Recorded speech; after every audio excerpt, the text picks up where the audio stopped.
CC Sabathia is ready, and let's do it here in the Bronx as the big left-hander deals. First pitch is popped up. Shallow center. Cano, one away.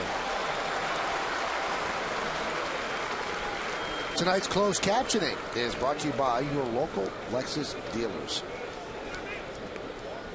One pitch, one out for CC Sabathia. And we talked a little bit about the Nationals already. They can swing the bats a little bit. The batting average is respectable. They do not run the bases at all. I mean, stolen bases, only 19, which is last in the National League. They do have some power in the lineup. And here's Nick Johnson. There's a strike. Nick Johnson, the object of a lot of teams' affections. He can help a team. The Mets, people talk about maybe the Mets looking into acquiring Johnson with Carlos Delgado out with the hip surgery. But Washington's not going to give him away.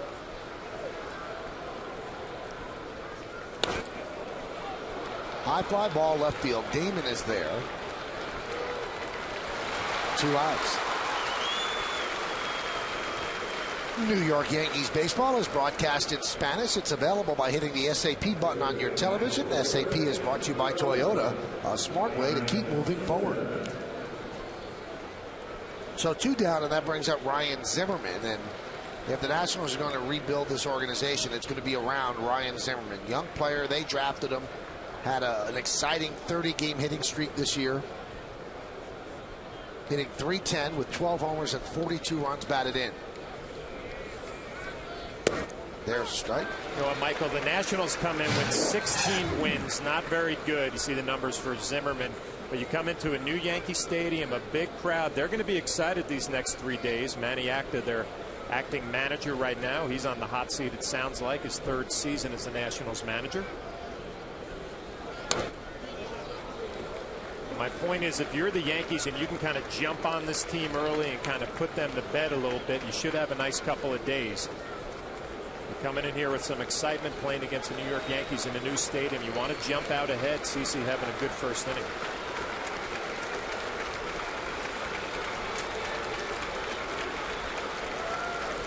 Count 0-2 on Zimmerman, just underway here at the stadium.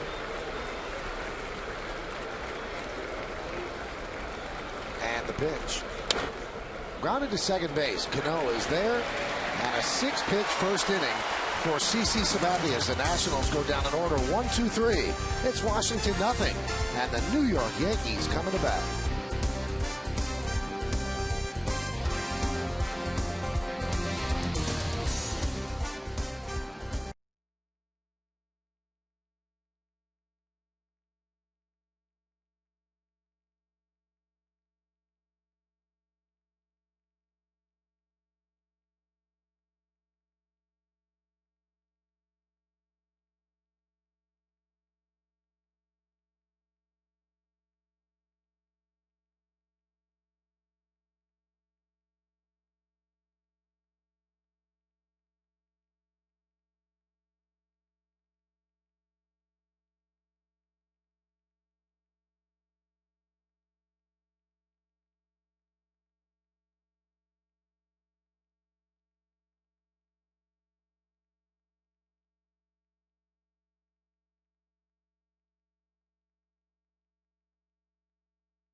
The number 8 hitter, right fielder Nick Swisher, and Melky Cabrera's in center field. He's going to bat 9. Take a look at the numbers for Martis. His 13th start of the season. Good record, 5-1. The ERA over 5. More walks and strikeouts. Not a good stat, 29-28. We look at our Washington Nationals pitcher scouting report, which is brought to you by Kia Motors. Kia, the power to surprise. Room service he does not like on the road. He has a 7.77 ERA on the road this year and 31%. His 5 wins make up 31% of the Nationals' wins, and change of pace is his best pitch. A changeup makes him tough on righties. Changeup to righties and sliders make him an effective pitcher. Derek Jeter digs in. And he swings at the first pitch and pops it up. Austin Kearns was playing in shallow, so he's right there to make the play. One down. Well, when the Yankees face rookie starters, they usually have a great deal of success. The last 32 rookie starters against the Yankees going back to August of '07. Those rookie starters are 3-18 against the Yankees.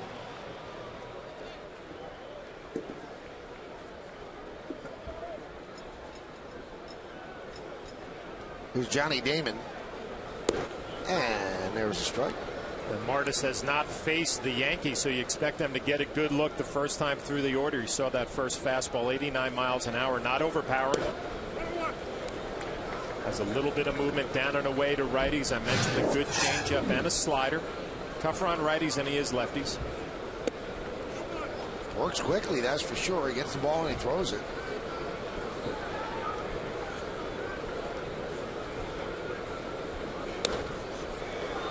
Fly ball right field. Kearns will put it away for the second out.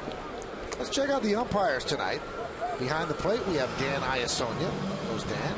Charlie Relaford's in first. Larry Vanover in second. And Sam Holbrook is over third.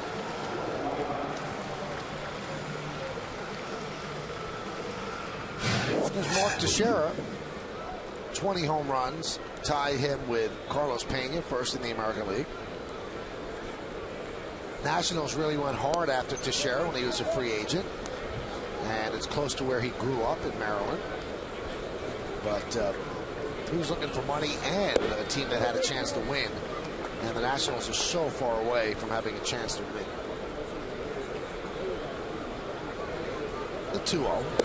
There's a strike. Well, you mentioned how quickly he works. I mean, the Yankees, you probably see at some point during the ball game kind of stepping out of the batter's box. It looked like Martis and Will Nieves, the catcher, really want to work quickly, dictate the action.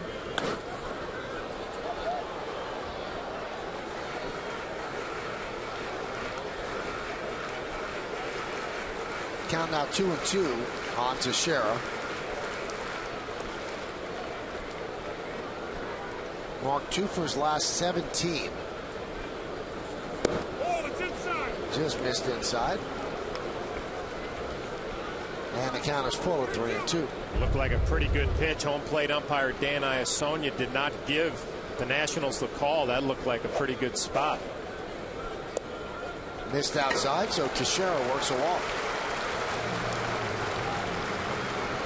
That's something this Nationals pitching staff will do. They are the worst in the National League. 261 walks with that walk to Mark Teixeira. And they do not play especially good defense. 60 errors, the worst in the major leagues. So pitching and defense not a strength of this ball club. How about this, though? The Yankees have the 4th worst amount of walks in Major League Baseball. And maybe it has something to do with this ballpark where pitchers are not pitching to contact. The 3 teams that have worse walk rates, they're all in last place. So the Yankees are kind of playing against type where you have to throw strikes. Here in this ballpark, they do not want to throw strikes to the pitchers. Well, I mentioned CC Sabathia's numbers, too. He's only given up 3 home runs in 42 innings in this ballpark. So he's kind of figured it out. You have to challenge hitters.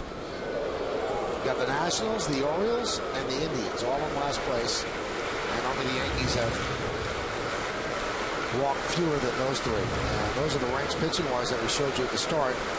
And that's in the National League. Worst ERA, worst bullpen ERA, and the highest opponent's batting average against. Count 2-1.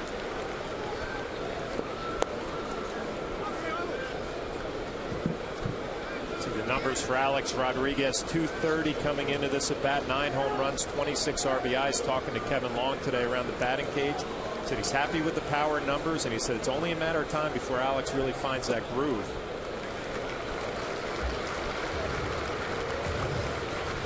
Alex right now 4 hits in his last 29 at bats.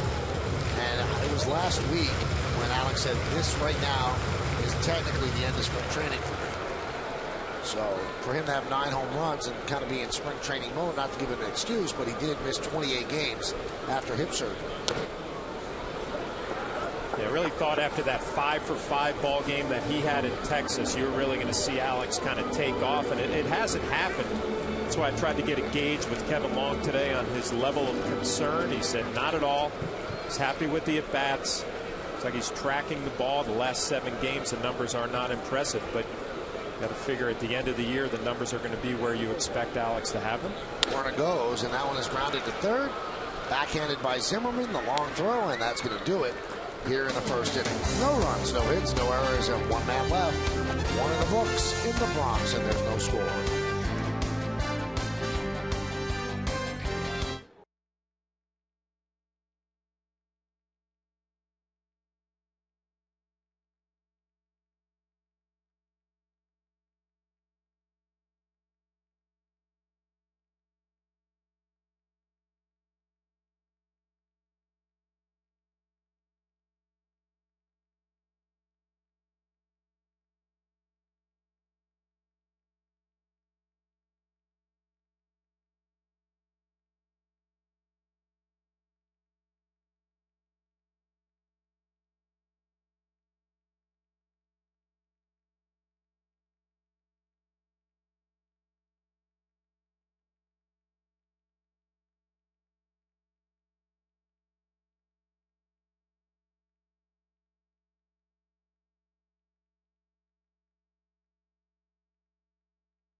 Night on television with WWE SmackDown. Don't miss all your favorite WWE superstars as rivalries are born and champions rise.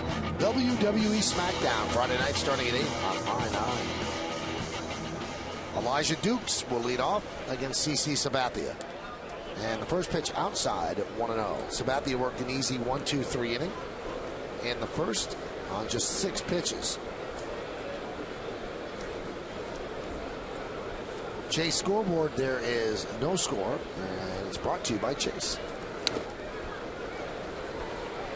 1-1.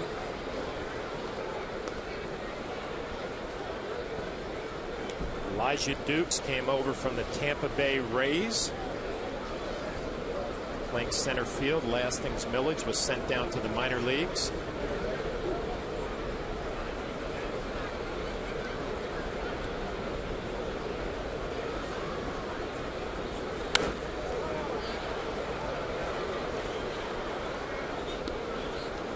Count 1-2. You see Jorge Posada behind the plate, and off days usually result in stories where people try to come up with statistical stories, intrepid reporting, things like that, and a lot of the stories in the paper regarding the fact that the Yankee staff with a higher ERA with Posada behind the plate than with any combination of Cervelli, Cash, and Molina. And it's almost 2.5 runs more. Kind of unfair to Jorge in a sense, because he has caught 4 of Chien-Ming Wang's starts. And Chien-Ming Wang, obviously, through no fault of any catcher, has not pitched that well, and he's going to start tomorrow. There's Cervelli. And congratulations to Chien-Ming and his wife. Baby boy born today as Dukes goes down. And the name of the baby, Justin Jesse Wang. But let me ask you this, John. How much does a catcher have to do with the ultimate success or failure of a pitcher? Well, you have to, I guess, be more specific about the pitcher. Are you a pitcher that needs a catcher to call a game, or are you a guy like Andy Pettitte who likes to call his own game and has a pretty good feel for what he's doing? I think this is a little unfair with Jorge Posada, to tell you the truth. I mean, he's kind of getting, I think people are pounding on him a little bit more than they should be. If you're CC Sabathia, the tonight's starter, and he threw his last game for Cervelli, it shouldn't matter who's behind the plate. I mean, you have quality stuff. If you're on, I mean, I could be back there retired for 4 or 5 years and be able to do a decent job.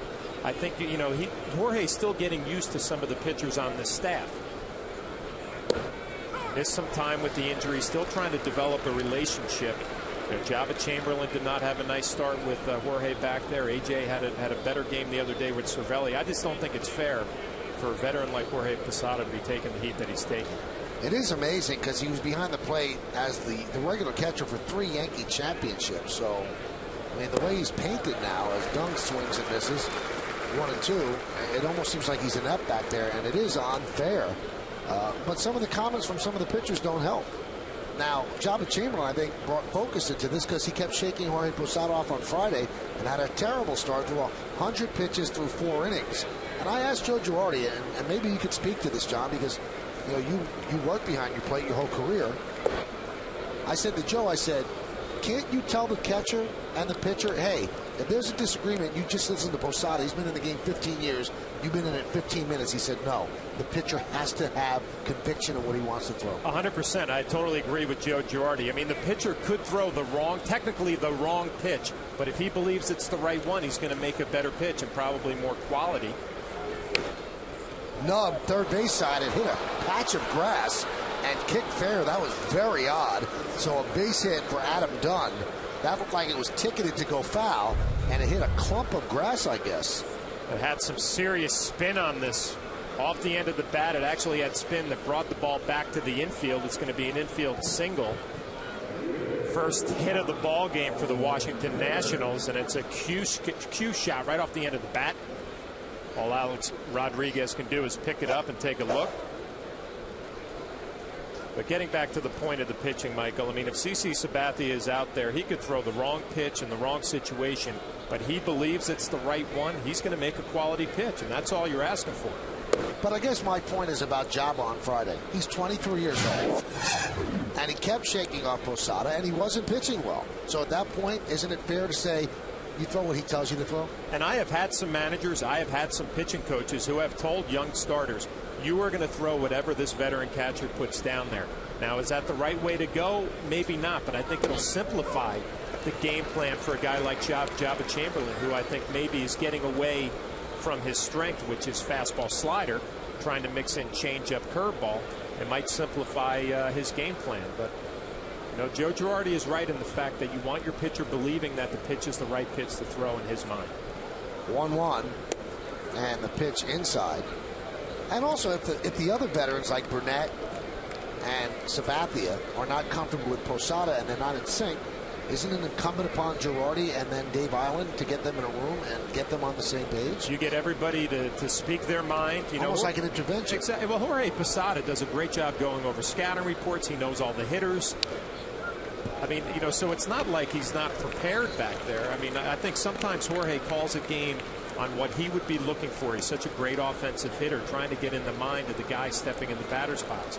But you're right. Let's all get into a room, get everything out in the open, and get on the same page. I think I'm probably more disappointed with guys like AJ. You know, I mean, you have outstanding stuff. It really shouldn't matter who's behind the plate. And I don't think it's him pointing the finger. I think the media's kind of caught on a little bit. Ground ball up the middle. Let's see if they can turn 2. Jeter steps on the bag, and on the first, hits a double play. So you score that 6-6-3 as the Nationals go down without scoring a run. No runs a hit, no errors, and nobody left on base because of this double play. Jeter to Teixeira.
And so here's your chance to take on Russ, brought to you by Toyota. Do you think video reviews should be used in baseball? What do you think? Go to my9tv.com, the blog, or email us a video with your thoughts. It's Take on Russ, brought to you by Toyota, a smart way to keep moving forward. We go to the bottom of the second inning. There's no score as Robinson Cano digs in against Martis. And there's a line drive base hit to left field. That's exactly what we were talking about in the open, John. If he takes the ball the other way, he's so much of a better hitter, and then the right side opens up to him. Chase scoreboard, there's no score. You take the fastball the other way, he gets a little riding fastball. You wouldn't say it's sinking, it's more across the plate. And you just stay on it and drive it the other way. The thing that Robinson Cano can do, Michael, if he gets a fastball inside, he's still thinking the other way, he can foul it off. And that's when you get that mistake that falls right into the happy zone, down and in, and that's where you do your damage. 11 home runs already, 19 a career high in 07 for Robinson. There's Posada. And the pitch outside 1-0. Posada 3 hits in his last 19 at bats. The base hit by Cano puts him over 300. Again, he's at 301.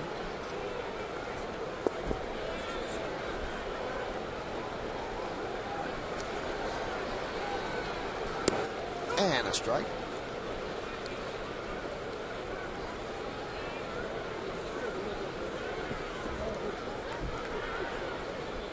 Jorge had a couple of days off. The day off yesterday, did not catch Sunday's ball game, so he should be well rested. Ground ball up the middle and through for a base hit. Cano will stop at second just to lose the diving try of Alberto Gonzalez. So Posada brings up a single. Robinson Cano goes the other way. Jorge Posada gets a fastball up, out, over, just drives it right back up the middle. Nice, simple approach. And it's easy to have an approach the other way when you have a starting pitcher who doesn't have an overpowering fastball. You don't worry about the fastball in inner half because he doesn't have outstanding velocity. Nice approach. Just drive the ball middle the other way.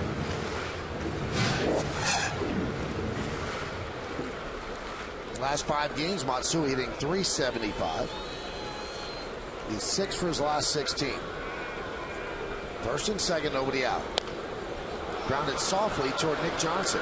He's going to flip to Martis, and that'll be the first out as the runners move up.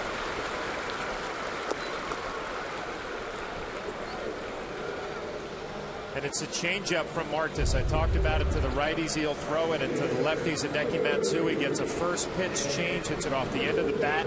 You see the reaction coming out of the box, not happy with himself. Nick Johnson, a little flip over to the starting pitcher covering first base.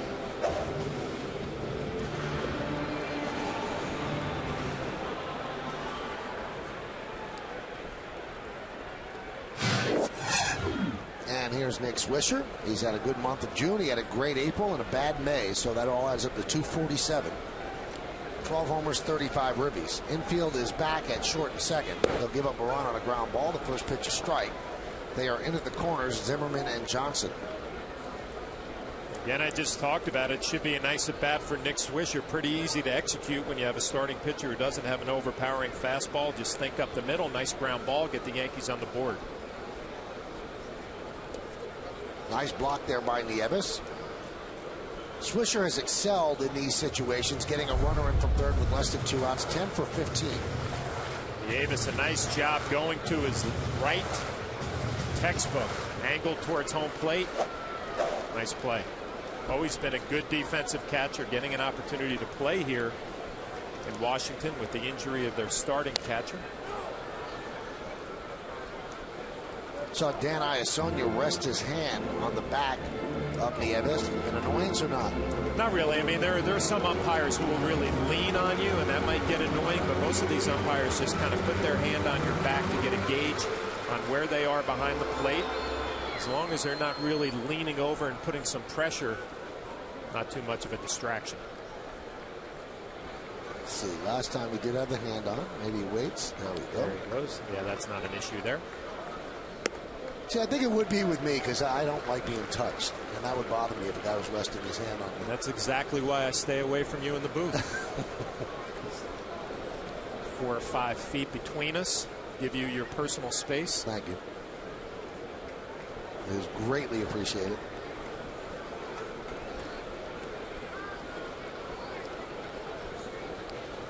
Two. Foul back. You'd always love to jump out and get a lead early in a ball game, but especially against a team like the Nationals, like I mentioned earlier. Only 16 wins. Things have not gone well in Washington. You come in here with a little sense of excitement, playing in a new stadium, a big crowd. The Yankees can get a few runs on the board early. It really takes a lot of the momentum away from the Nationals. Been in this situation before, playing for Tampa Bay and some teams that lost 100 games. You come into this environment, you're fired up. Another block by Nieves.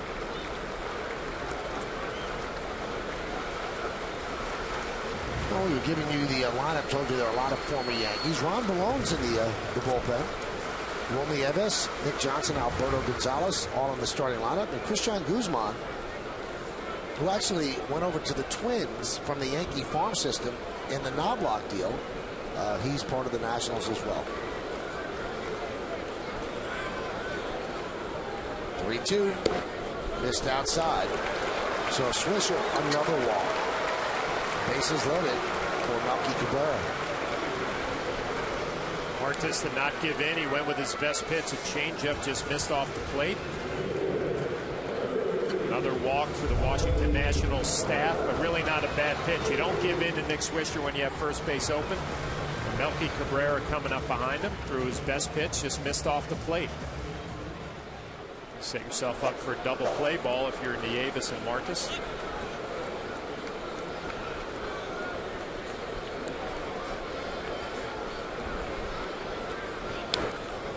Right in on the hands, foul back to the screen.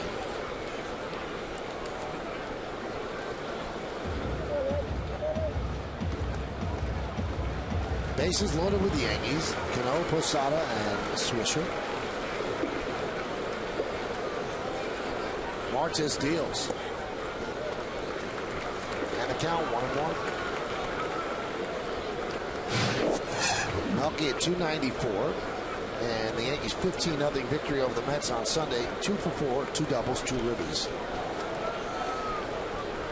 He's 4 for 8 this year with the bases loaded. Lofted to left field. Adam Dunn is there. Tagging is Cano. The throw cut off by Zimmerman. It's a sac fly by Melky. And the Yankees take a lead. It's 1-0.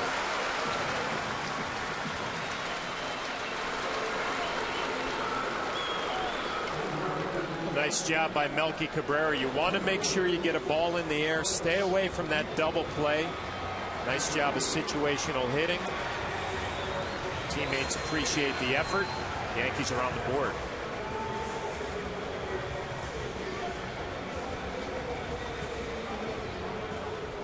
Here's Derek Jeter. 5 hits in his last 10 at bats, 7 for his last 14, and 9 for his last 19. Putting together a nice season. He's leading in the most recent All-Star voting for shortstop in the American League.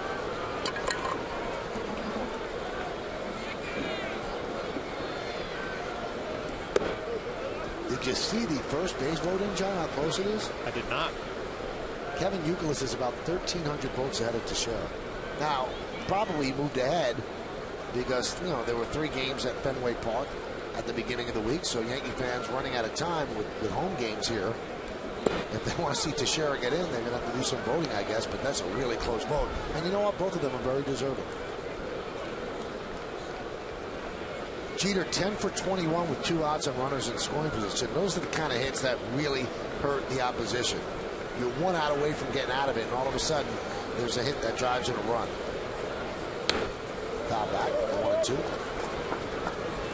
Watching Martis the first time through the order, you can see he's comfortable throwing the ball to the inner half on a right-handed batter. It seems like that's his arm side.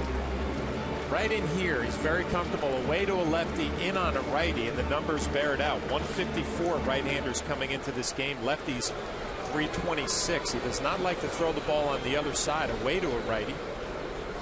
Look for the lefties to do some damage tonight. Grounded up the middle. Anderson Hernandez will get the out at first, and that's going to do it for the Yankees in the second. 1 run, 2 hits, and 2 men left. We played 2, 1-0 Yanks.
Time to take a look at the out-of-town scoreboard, brought to you by Amstel Light, one damn good beer. Philadelphia leads Toronto 1-0, bottom of the second. Mets and the Orioles scoreless, top of the third. Cleveland 2-0 over Milwaukee, bottom of the second. And Boston over Florida 1-0, top of the third. Cincinnati 1-0 over Atlanta, top of the second. A little bit later on, White Sox, Cubs, Tigers, Cardinals, and Rays and the Rockies. Here is Alberto Gonzalez. And the pitch is low, 1-0. Yankees get a run on Melky Cabrera's sac fly, so they're up 1-0 as we go to the third.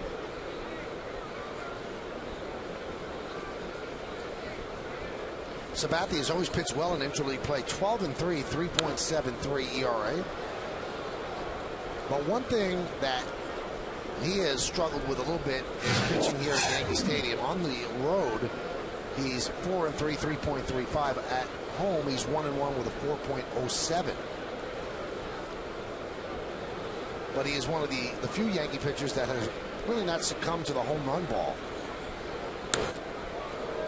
Fly ball, right field. Swisher came in, now back.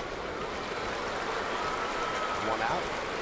Hey, New York, could you use a good laugh? Well, my 9 delivers every weeknight, starting at 6 with the King of Queens, and then at 7 with Tyler Perry's House of Pain. Watch as Doug and Curtis put the fun in dysfunction. King of Queens at 6 and Tyler Perry's House of Pain at 7 weeknights on my 9. Well, Michael, you mentioned the numbers for CeCe, but you feel like every time he goes out there, he's going to give you 7, 8 quality innings. I thought that start at Fenway was really a nice one for him. That first start as a New York Yankee at Fenway Park. He really did a nice job against the Red Sox until they got into some trouble in the 8th inning. And the pitch to the Evans is a strike. It's got to be so comforting for Joe Girardi when you give CeCe the ball. You know you're going to get 7, maybe 8 quality innings. Ryan Bruni is active and ready to go in that Yankee bullpen tonight. See if he might get some work in this ballgame.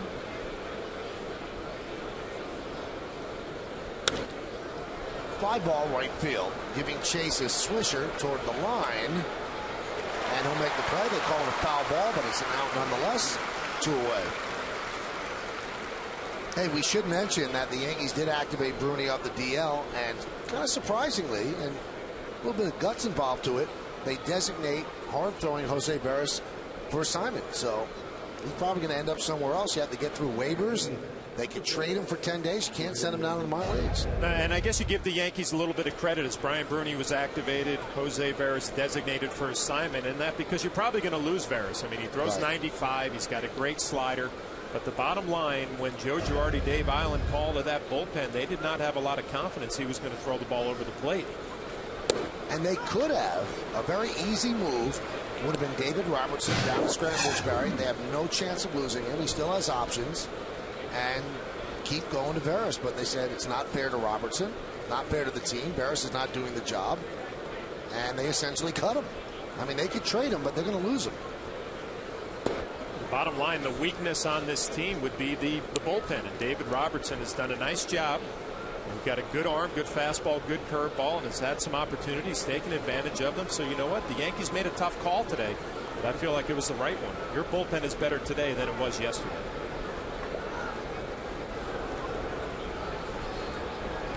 And the 1-1. Driven deep to left center field, giving Chase's Damon on the run. He's not going to get there. And it bounces into the Nationals bullpen for a double for Anderson Hernandez.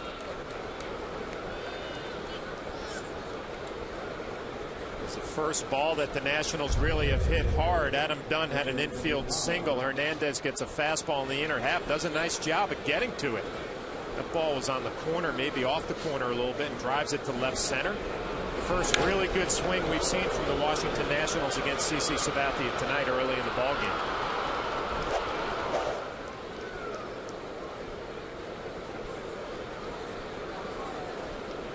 So Hernandez is on second with 2 outs. Here's Christian Guzman.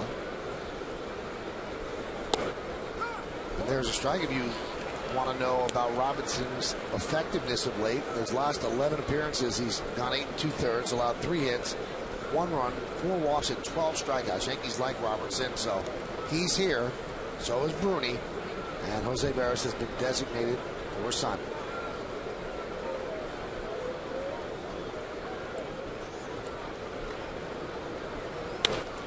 Ground ball is short. Jeter,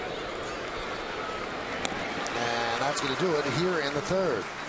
No runs a hit, no errors, and the double is wasted. We go to the bottom of the 3rd, 1-0 Yanks.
For the Nationals, Game 2 right here in the Bronx. Coverage starts at 6 with batting practice today, and then the pregame. Then after the postgame, don't miss the Yankee Steiner Memories of the Game Yankee Stadium Special. It all starts tomorrow night at 6, and it's only on Yes. First pitch to Johnny Damon is out of the zone, 1-0. Now it's 2-0. Damon flied out to right. That was in the first. 1-0. Yankees lead.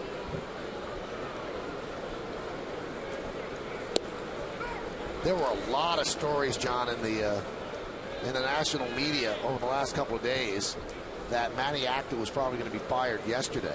And he's the manager of the Nationals. Obviously, he's in the dugout, so he wasn't fired yesterday. And it's rare that you get fired in the middle of a series. So the general thought is he's going to make it through. But there have been a lot of rumors. Jim Riggleman, his bench coach, might take over. There's a ground ball at third. And Zimmerman throws it past Nick Johnson and into foul territory, first base side, as Damon will reach second. So that's an E5 on Zimmerman all the way. Well, we talked earlier about the Washington Nationals. 61 errors now, the worst in Major League Baseball. And Nick Johnson, usually a pretty good defensive first baseman, probably a play that he thought he should come up with, and it just makes you think about the Yankees and Mark Teixeira and how many balls he picks out of the dirt, saving the Yankee infield some throwing errors. Johnny Damon on second base with nobody out. So here's Mark Teixeira. He walked in the first inning. A two-base error on Zimmerman. Well, anyway, they say that Riggleman might take over. Riggleman said he has no idea about this. No one's talked to him about it. You see what the Nationals have done. Worst record for a National League team since the '87 Padres. They were 15-46 that year. And the other rumor was Bobby Valentine. And I actually called up Bobby today, spoke to him at 6:30 in the morning, Tokyo time. And he's probably in the last year with the Chiba Latte Marines. They said they're not going to bring him back. He makes too much money. And he said that he has not been contacted by the Nationals. And he would not talk about any interest, he said, because it's not fair to talk about a job that somebody has. Well, good for him. That's a pro, Bobby Valentine right there. And Jim Riggleman, I'm sure, is in a tough spot. You're the bench coach for the Washington Nationals, being talked about possibly as a manager when you're still working for Manny Acta. Ground ball to first. One away as Damon moves to third. So Teixeira does his job and moves the runner over.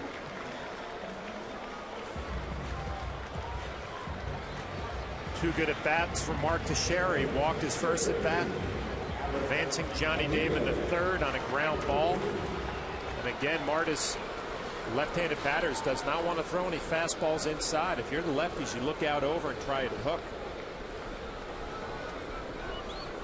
Infield is in with Alex Rodriguez at the plate as the Washington Nationals try to cut off the run. Foul back. Does it impress you at all, John, that I spoke with Bobby Valentine at 6:30 in the morning? What time did you call him? Well, what we did was we emailed him first and to get him on my radio show on 1050 ESPNradio.com. 2 to 7. 2 to 7 Monday through Friday. And he called us. I guess he was on at 5:20 this afternoon. So that's 6:20 in the morning. It is kind of strange. Bobby Valentine, let's be honest, took a 2000 Met team that wasn't very good to the World Series. And after he lost that job, I mean, he said that he's been offered a couple of jobs, but he makes a lot of money there. He's iconic in Japan. Maybe the Nationals the way he could go. Who knows? But you don't want to see anybody lose their job, that's for sure. And he sounded like he didn't want anybody to lose their job. You know, I respect the fact that he wouldn't even talk about his level of interest when, you know, it's really a non-factor right now. But you wonder about this Washington National team. I mean, supposedly they got some good pitching on the way, some prospects in the minor leagues. Just missed A-Rod. And you always wonder, John, how much of it is Manny Acta's fault? You see how close this came to him. Because, I mean, this is a bad team. There's not a lot of talent on it. You know what? It's pitching, too. You got young pitching that is still learning at the major league level. They should probably be in the minor leagues, but you're trying to develop at the big league level. There are going to be some growing pains. I think the errors are probably the biggest concern. 61 now. That might be maybe an indication of manager or coaches more than anything else. Well, Acta's in the dugout watching this right now. First and third with one out. That's going to bring up the red-hot Cano, who singled and scored a run in the second.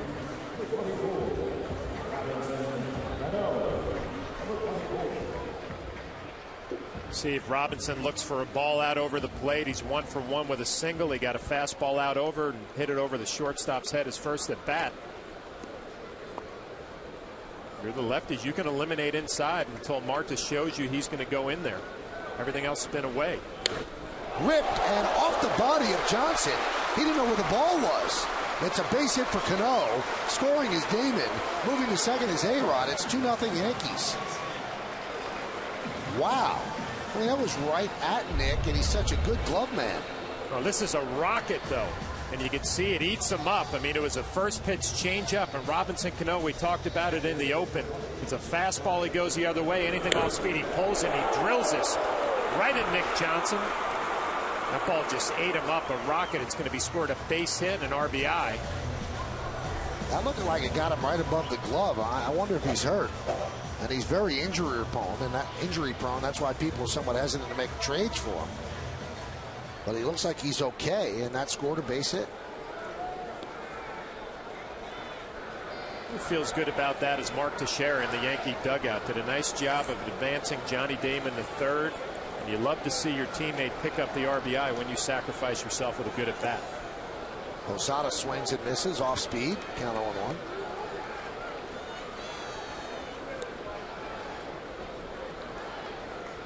This year with runners on, Posada hitting .361, 4 homers and 23 runs batted in. Overall, he's at .294, 9 homers and 28 ribbies. First fastball inside to a left-handed batter, and it was clearly just a show pitch for Jorge Posada. Veteran hitter, I'm sure he just digests that and then looks back out over thinking it was a setup pitch. Jorge does a nice job of sitting on location, sitting on pitches. Doubled up, back in there.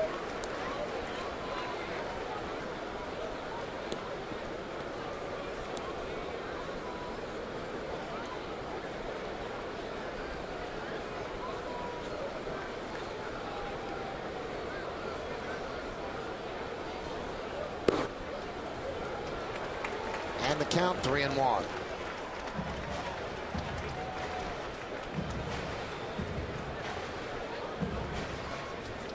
Early in the ball game, but the point where a young right-hander has to make a big pitch here with Jorge Posada, and a hitter's count 3-1, first and second. Make a good pitch with the changeup, could get a double play. High fly ball left field. Dunn is there for the second out.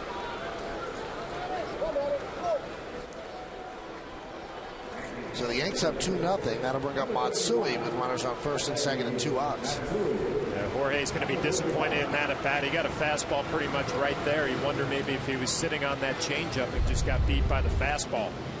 Pretty much middle up, middle away, just got beat a little bit underneath it. I'm sure he had that changeup in the back of his mind, just a little bit late. And here's Matsui. Soft ground ball at first. Rolled over a changeup in the second inning. Yankees tonight 1 for 5 with runners in scoring position. Count 1-0.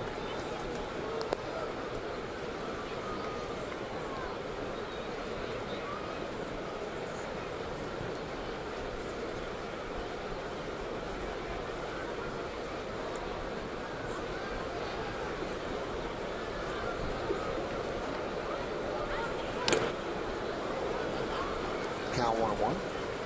Will Nieves had a pickoff play with his shortstop Alberto Gonzalez, trying to get Alex Rodriguez getting a little bit too big of a lead at second base. Ball was fouled off. Looked like Nieves behind the plate had something on. You check out Gonzalez coming back here. Alex Rodriguez might have been in trouble if Hideki Matsui didn't foul this pitch off.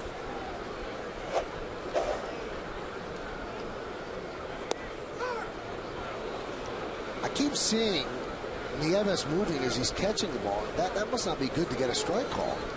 He seems like he's jumping as he's receiving the ball. You know what he's trying to do is try to set up as late as he can, and it might look a little bit jumpy. It looks like Dan Iasonia behind the plate is giving him some pitches, so obviously he's getting a good look. You want to set up late, hanging tough behind the plate now, and then he jumps. I always liked Nieves when he was here with the Yankees. You know, did a nice job as a backup, good receiver, good blocker. Throwing gets away from him at times. Getting a chance to play here with Flores on the DL, their starting catcher. Nieves played here from 05 to 07.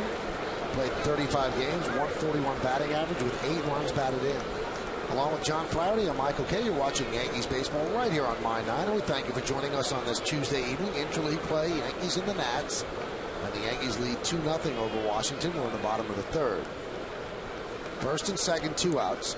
A 3-2 count on Matsui. The runners will be going. There they go. And it's foul ball. Then it's that changeup. Hideki Matsui hit a weak ground ball. His first at bat on the changeup. Does not look like he's picking up the ball out of the hand. You can see the swing. It's a changeup, finishes down and away. Hideki does a nice job just to foul it, but it doesn't look like he's picking up that changeup out of Martis' hand.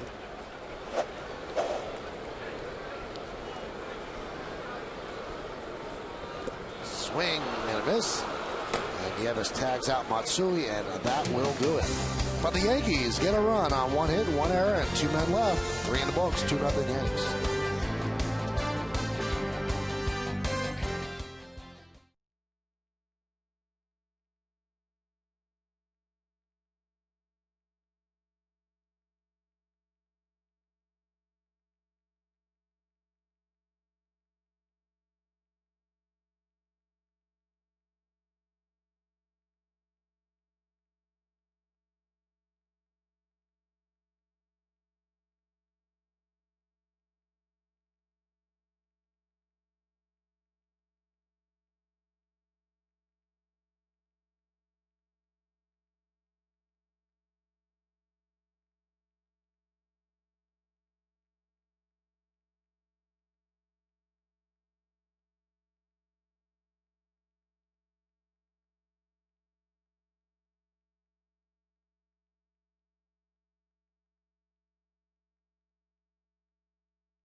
It's time now for the Jeep trivia question. Jeep, have fun out there.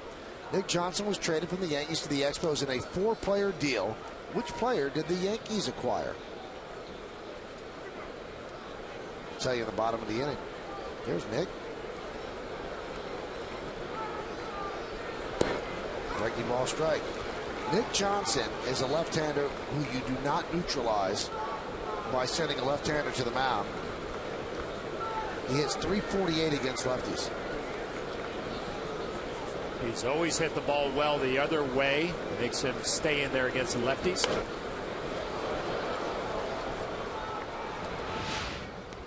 Nick Johnson, a Yankee from 01 to 03, hit .256, 31 homers, 113 ribbies. I got a chance to play with Nick in 03. Really a nice kid coming up, learning how to hit at the major league level. You can see the type of power that he potentially possesses. As a young kid, he was really trying to figure it out up here. And his uncle is Larry Bowa, the third base coach for the Dodgers, former Yankee third base coach. The scoreboard is brought to you by the New York Lottery, New York State Lottery. Hey, you never know. 2-0 Yankees over the Nats. Some talk of Nick Johnson maybe being traded to the Boston Red Sox.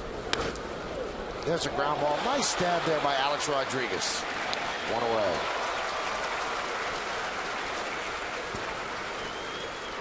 I guess that talk hinges on whether or not Ortiz snaps out of his slump. Nice play by Alex Rodriguez. He was a little flat-footed.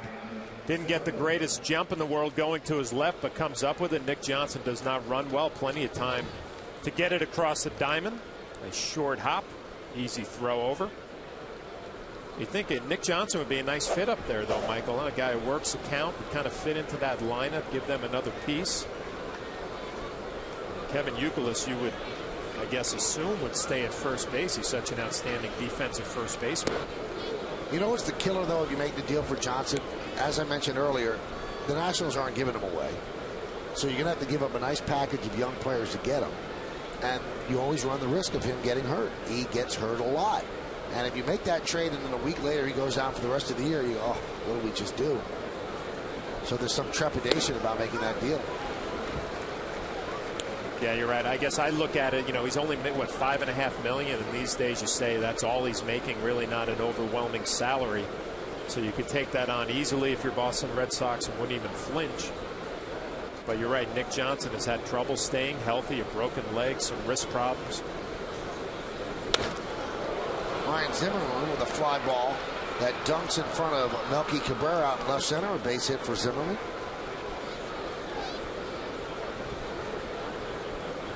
And you're right about the money, John. It's just the players you don't want to give up. Right. You can see right off the end of the bat for Zimmerman. Only the third hit that CC is going to give up, and really this one not hit well. It gave up an infield single. Now one off the end of the bat. Hernandez had the only solid base hit, a double to left center.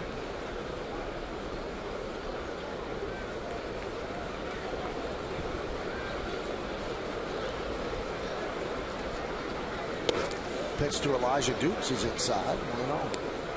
I guess if you're the Nationals, though, you got to make a decision on where you're going. They just had the first pick in the country. You have to spend a lot of money to sign that pitcher out of San Diego State, Steven Strasburg. So do you trade some of your guys and load your system with prospects? Hope that they develop and make it to the major league level?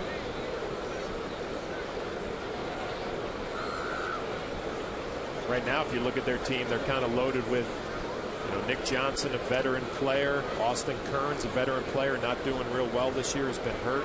Elijah Dukes. Zimmerman is going to be the face of your franchise. Christian Guzman. This is the resume of Steven Strasburg. First overall pick this year. He played under Tony Gwynn, the coach at San Diego State University, and pretty good season. 195 strikeouts in 109 innings.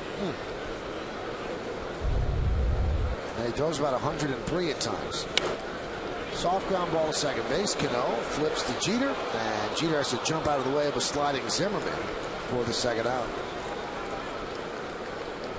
I thought this was going to be a double play ball all the way. It looked like Robinson Cano did not give Derek Jeter the best of feeds. You can see it get stuck in the glove a little bit, and Derek does a nice job just making sure you get that out. See, it wasn't a clean transfer. Pulled him to the left a little bit, and Derek, being the veteran, makes sure of one.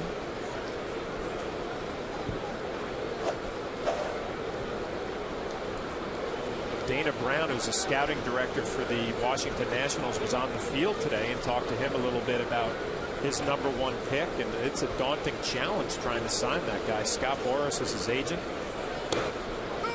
asking for big money. Figure that's not going to get done anytime soon.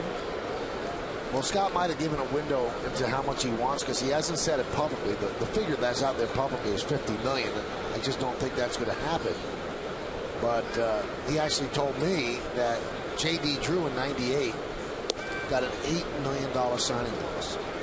He said, so this is 2009, and baseball revenues since then have gone up 400%. So if you times 8 by 4, I guess he's looking for about $36 million.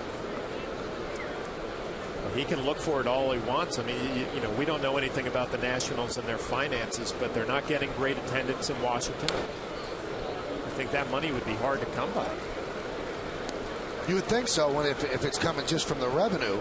But, you know, their owners are very, very rich. And this is Strasburg, and how he looked pitching for the Aztecs. Got a nasty breaking ball, a blistering fastball. Pretty tough. A lot of swings and misses, John.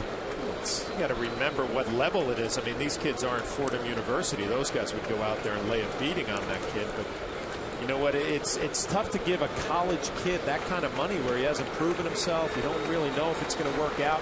The track record for #1 picks is not outstanding. That's a tough spot if you're the Washington Nationals, in my opinion. Now, on the flip side, the Nationals almost have to sign it, because what do they have to feed their fans? Right now, nothing. And this is an organization with a brand new ballpark. Their attendance is low. They're not winning. And last year they didn't sign their first-round draft pick. And if they don't do it again this year, then the fans are going to go, what's going on? The 1-2. Grounded softly to Teixeira. He steps on the bag, and Dunn is out. And just 46 total pitches for CC Sabathia through 4 innings. It's 2-0 Yanks.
question. And it's brought to you by Jeep. Nick Johnson was traded from the Yankees to the Expos in a 4-player deal.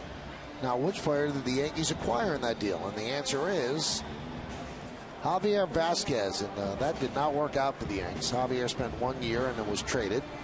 And that was done on December 4th, 2003. And Yankee fans will always remember he started Game 7 of that fateful 2004 series against the Red Sox and did not pitch. No, he came in relief of Kevin Brown. Kevin Brown left the bases loaded for him, and I believe that Johnny Damon hit the home run, the grand slam against Vasquez. On the first pitch that Javi threw out of the bullpen. Well, I guess you could say that deal worked out for the first half of that season. Javier was actually an all-star. He was. Yeah, the second half just went downhill. Couldn't get the fastball to the outer half on a righty, and it cost him dearly that second half. Swing and a miss by Swisher. The other 2 players on that deal that went to Montreal, Juan Rivera and Randy Choate. The New York Lottery scoreboard, it's 2-0 Yankees over the Nationals. New York Lottery, hey, you never know.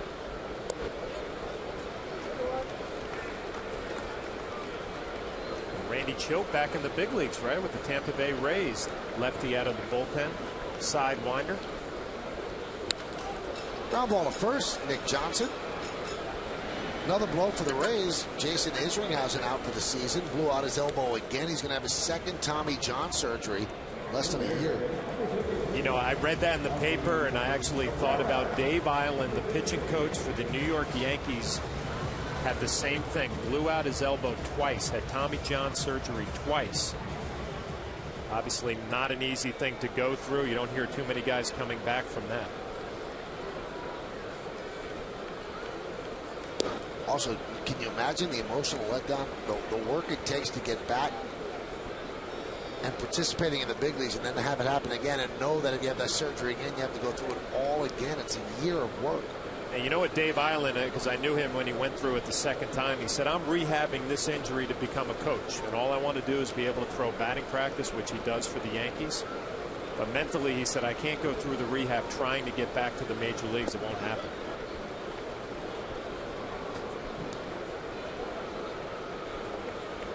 (2-0) on Cabrera, who had a sac fly in the second inning.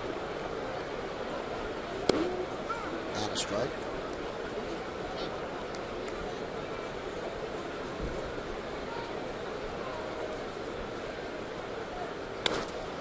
High fly ball, left field. Dunn is there. There's 2 away.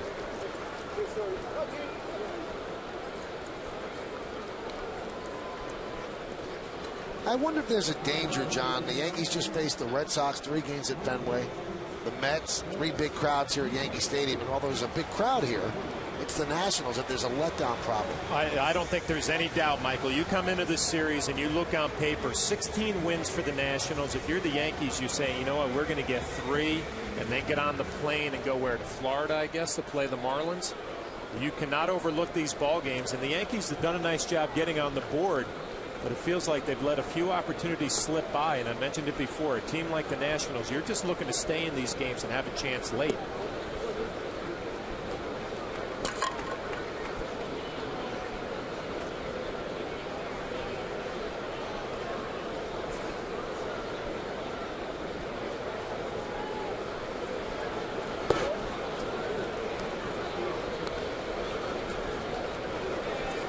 That's a situation right there. You get 2 quick outs if you're the young righty Martis, and then you throw 2 sliders to Derek Jeter and you miss on both of them. That's a young pitcher making a mistake there. You want to challenge Derek Jeter early. Now you're behind in the count, 3-0. Possibility of extending this inning. We're in line to have a quick one. Poor pitch selection those first 2. 73 pitches. The ball to strike ratio not very good. 4-pitch walk to Derek Jeter. That'll drive a pitching coach and a manager crazy.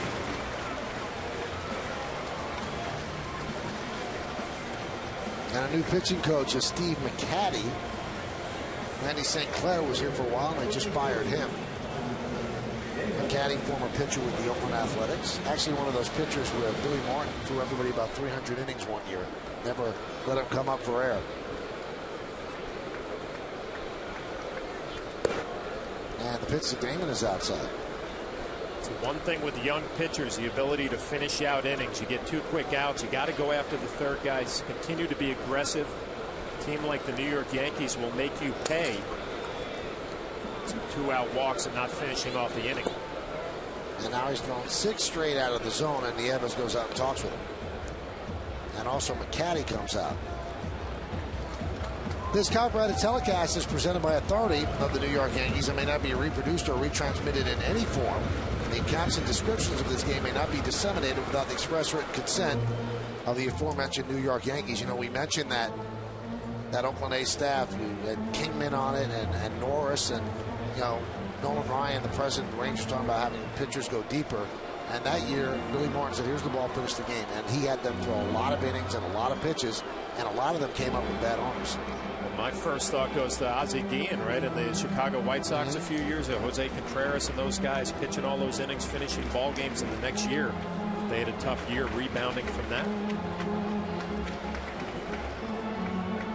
It's a fine line there, Michael, though. You want the mindset of finishing ball games, probably with the idea of keeping the pitch count under control. I love what Nolan Ryan's doing in Texas. You would take the ball, you finish the ball game. At least have that mindset going into it.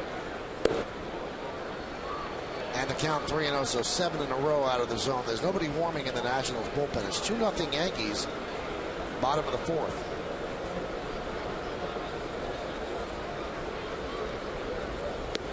There's a strike. Jeter a threat to run. He's 13 out of 14 in stolen base attempts so far this year. There's a spot where Johnny Damon would look on the outer half and try to hook one into the corner, into the seats. He got it on the outer half for a strike in the count 3-2. Yeah, he's seen all the pitches away and down and away, and this one just falls off the plate. It looks like Dan Iasonia, the home plate umpire, gave the Nationals a little gift here. It looked like it was a ball. You can see Johnny Damon leaning out over. Runner goes, popped up and out of play.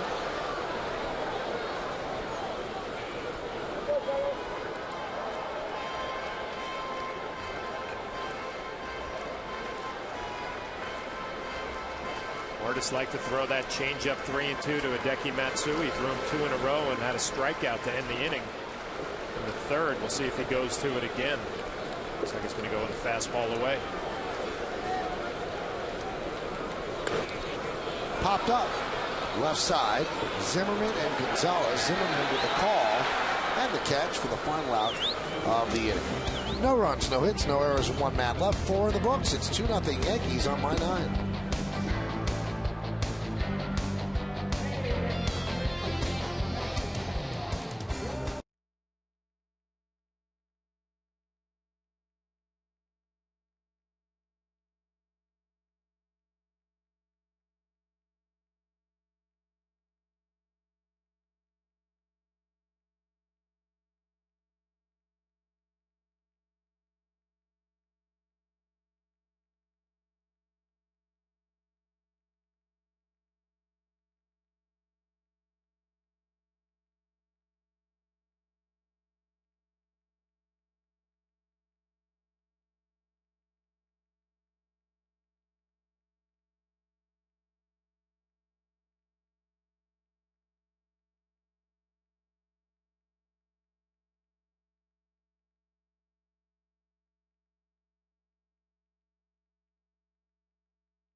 McDonald's introducing McDonald's new Mac Snack Wrap.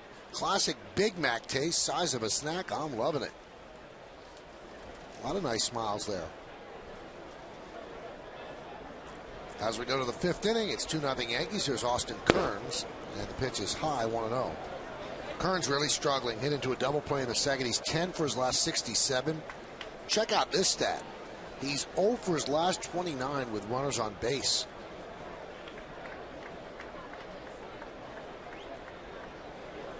And the 1-0. High fly ball. Right center. Melky puts it away, 1 down.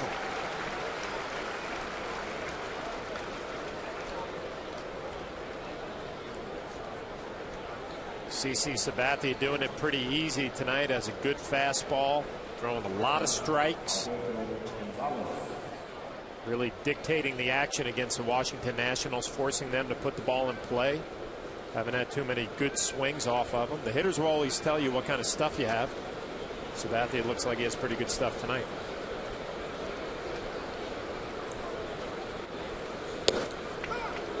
And there's a strike.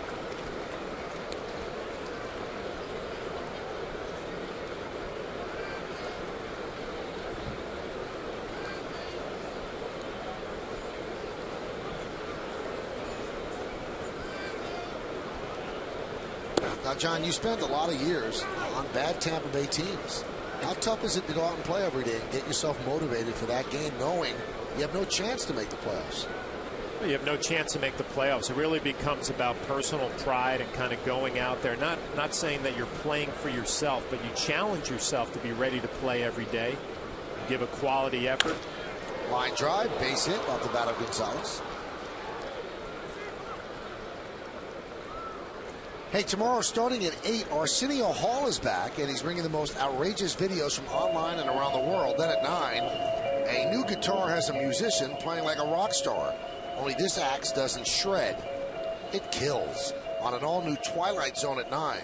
The world's funniest moments at 8, the Twilight Zone at 9, tomorrow night on My 9. Gonzalez on with the single. Here's Will Nieves. Well, Michael, like I said before, it's easier for these Washington Nationals to come into the new Yankee Stadium and play because there's some excitement. You're fired up. A big crowd.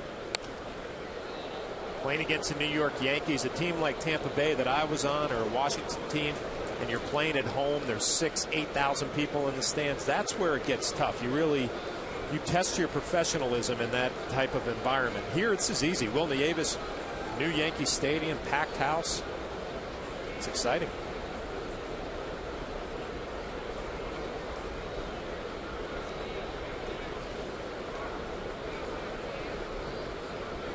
I guess I'm wondering this, though. The guy on second base and you come up, and your team is 16 and 45, and there's nobody out. Now, the job on a winning team that's playing good baseball is hit the ball to the right side.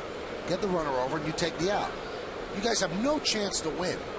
What inside you do you have to fight to say, I'm trying to get this run in. I don't care if I pull the ball. You're a professional baseball player. Your job is to get that runner to third base. I mean, and you have to trust that your manager, your coaching staff, your general manager, they're all going to appreciate good baseball. And you know what? The bottom line is these guys are fighting for a contract next year, fighting for a spot on a major league roster, whether it's with the Nationals, the Yankees, a lot of scouts in the crowd. You sign that contract to be a professional baseball player. You sign up to play the game the right way, and you hope it's recognized by the organization you're playing for.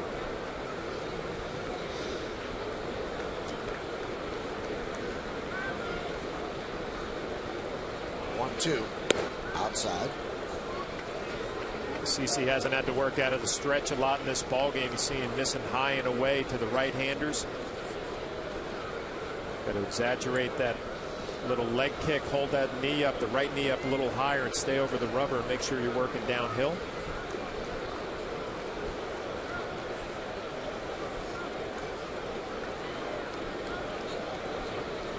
Two foul away.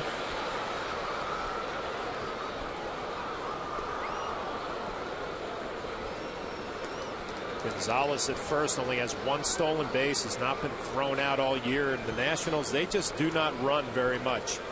And you know, a lot of National League teams like to run, force the action on the base paths. Not the Washington Nationals. They're pretty much a station-to-station ball club.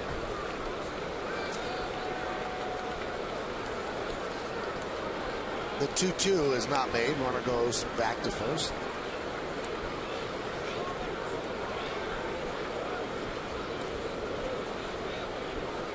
"19 stolen bases on the season, which is last in the National League." For CC Sabathia, just go to work on Will Nieves.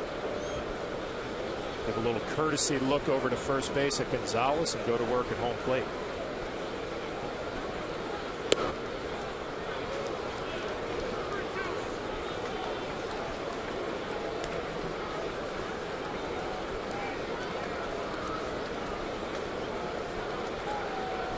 Three-two count with Nieves and Gonzalez on first. If you're Manny Acta, I don't think you have anything to lose here by sending Gonzalez. I'm in the Yankee Stadium. You're down by 2 here in the 5th inning. Be aggressive. Runner goes. 3-2 is foul back. Nieves had a good swing. Gonzalez had a good jump.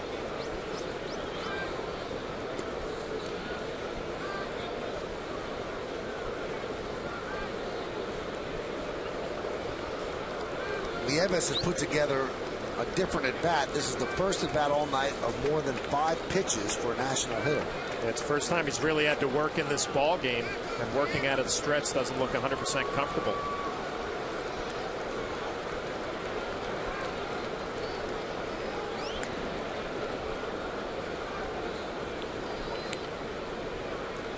Type of at bat here for CC Sabathia. You don't want to get lulled to sleep. It's been pretty easy through 4 innings. Find yourself in a 3-2 count with Nieves. Gonzalez probably going to be running and make a quality pitch here. 3-2. Possibility strike him out, throw him out. Fouled away.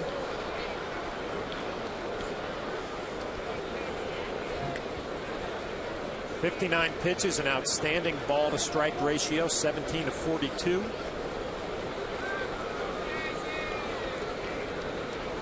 Great shape with the pitch count.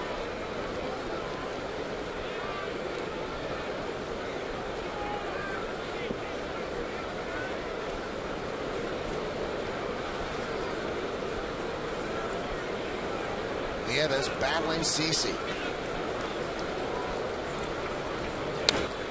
And he wins the battle as he slices a base hit to right field. Gonzalez will go to second. So a single for Nieves, first and second, 1 man out. Time for the out-of-town scoreboard, brought to you by Blimpie, America's sub shop. Toronto over Philadelphia 2-1 top of the 5th. Mets have jumped ahead of Baltimore 4-0 bottom of the 5th. Cleveland 2-1 over Milwaukee bottom of the 5th. And Boston all over the Marlins 8-1 top of the 5th inning. Texas in a battle of Texas 1-0 over Houston. That's in the bottom of the 1st. White Sox and the Cubs postponed because of rain. Detroit and St. Louis no score top of the 1st. And Tampa Bay and Colorado. That's a clash of the Titans 8:40. So that will start in about 10 minutes. Great at bat for Will Nieves. First time the Nationals have a couple of runners on. First and second, 1 out. And strike. Hernandez has a double in this ball game. Really the first good swing the Nationals took. It was in the 3rd inning. It was on a fastball on the inner half. CC went with the first pitch slider away. Probably see some changeups here down and away, I would think. Goes a fastball in. It's probably going to be off the plate inside. Count 1-1. Along with John Flaherty, I'm Michael Kay, and you're watching Yankees baseball right here on My 9. We thank you for joining us here on a Tuesday evening. Kind of a little bit of a chill in the air. Very odd for June. As the Yankees lead this one 2-0. CC Sabathia on the mound. There's that changeup in the count. 1-2. Yeah, you think back to the first at bat. He had a fastball that was in, and it was actually off the plate inside. He took care of it easily. So he's seen 3 off-speed pitches, a slider, and 2 changeups, and this one was a good one. Down and away. Had Hernandez out front waving at it. Take a swing like that, you stick with it. Down and away, maybe with the slider or the changeup. You go inside, it better be well off the plate, just to set him up for a changeup away.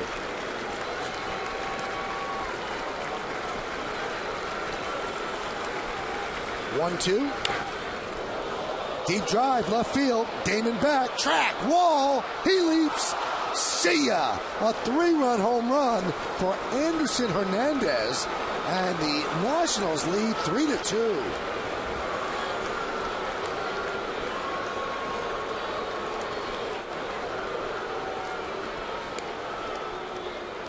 Be the first home run of the year for Hernandez.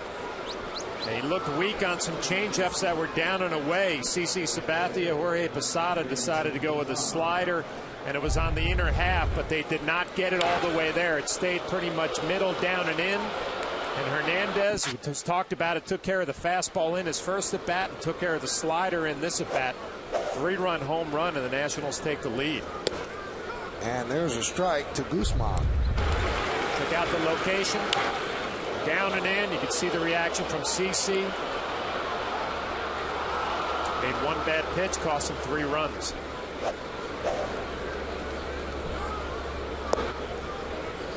And the count 1-1. That's Anderson Hernandez's first home run since September 19th of 2006.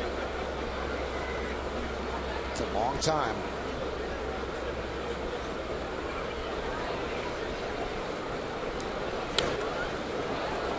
You know, you said this earlier, John.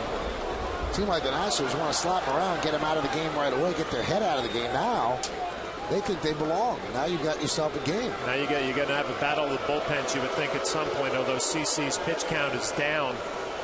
But you're right, this is what the Nationals were hoping for. You keep it close in the middle of the ball game, you get a few guys on, and one big swing, you're in the game. Grounded right back to Sabathia.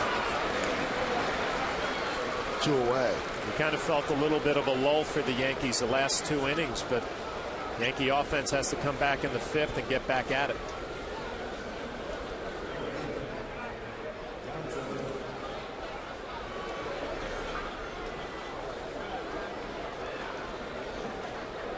Reason to smile when your first home run in about 3 years goes over the wall.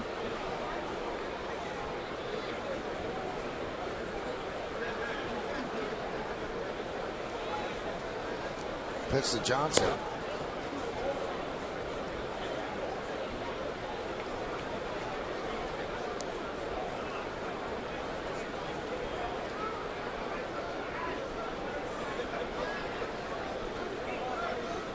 And the 1-0.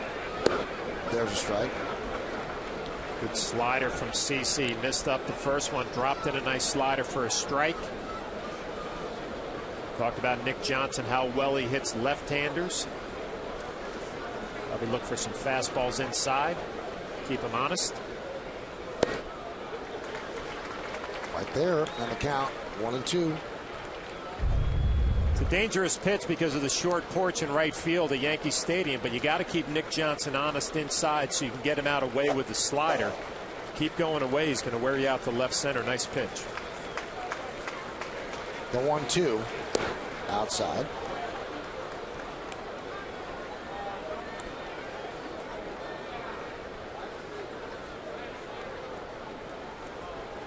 CC had not thrown more than 15 pitches in an inning in the first 4, and this is his 27th pitch of the 5th upcoming.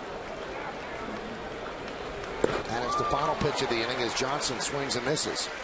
But not before. The Nationals scored 3 runs on 3 hits, no errors, and nobody got the big blow off the bat of Anderson Hernandez. A 3-run home run. The end of 4.5, we're halfway through. Nationals 3, Yankees 2.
New York Yankees baseball on My 9 is brought to you in part by the New York City Department of Transportation and the New York City Bicycle Safety Coalition. Sims, where an educated consumer is our best customer. And by Honda. Visit your local Honda dealer today. Well, the Yankees have a deficit. They're down by 1. Here's Mark Teixeira. And Martis deals a strike, 0-1. It's been an interesting inning for Martis right here. All of a sudden you got a 1-run lead. You're in the 5th inning, 3 outs. You're in line for a win. You're facing the middle of the Yankee order, 3-4-5. Nice challenge for the young right-hander here. And we mentioned that a game against the Nationals might possibly put the Yankees to sleep, but now they've got to wake up. They just got stunned, and they're down 3-2. Pitch inside. I guess you're the Yankees too, and Kevin Long. I mean, the game plan is to get into the bullpen. Their ERA 5.59, second worst in baseball. Sure, Kevin preaching to the guys, grind out some at bats, get that pitch count up, get into the bullpen. 87 pitches so far. Shattered bat, fly ball to center. Elijah Dukes right there, hardly had to move. 1 away. Always thought this was the toughest 3 outs for a young pitcher. When you're in line for a win, they're trying to get through this 5th. It starts creeping in their head. I got to get through this inning. If I can do it, I'm in line for a W. The toughest 3 outs for any young pitcher. 88 pitches for Martis. And 50-50, 44 balls, 44 strikes.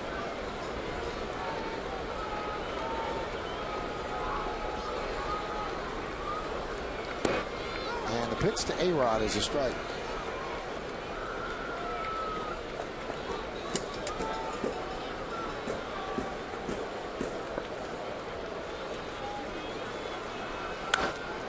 Grounded to third. Tough hop. Zimmerman stays with it.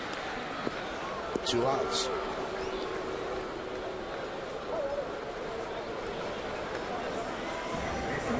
Two quick outs.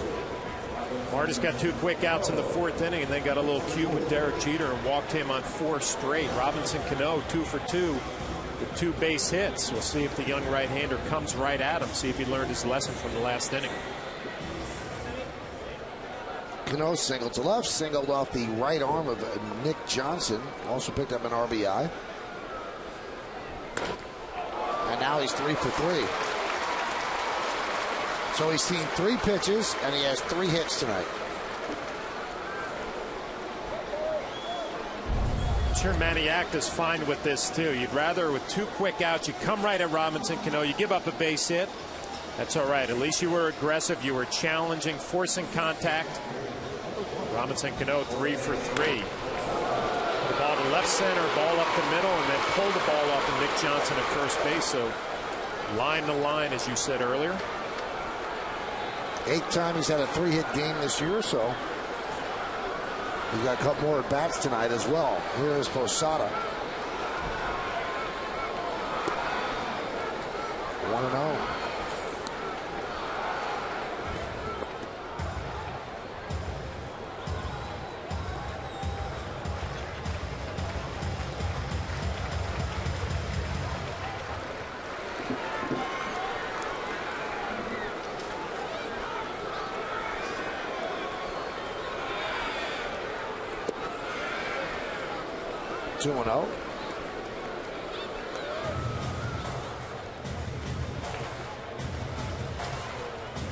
Jorge Posada in a good situation here, 2-0.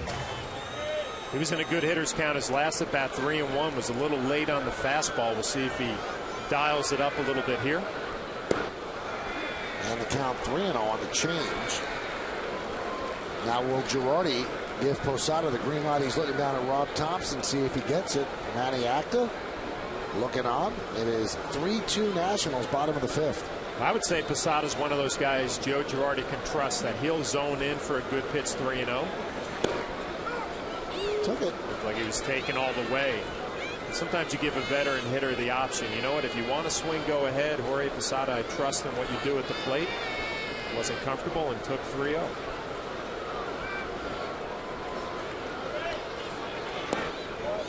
And he works a walk.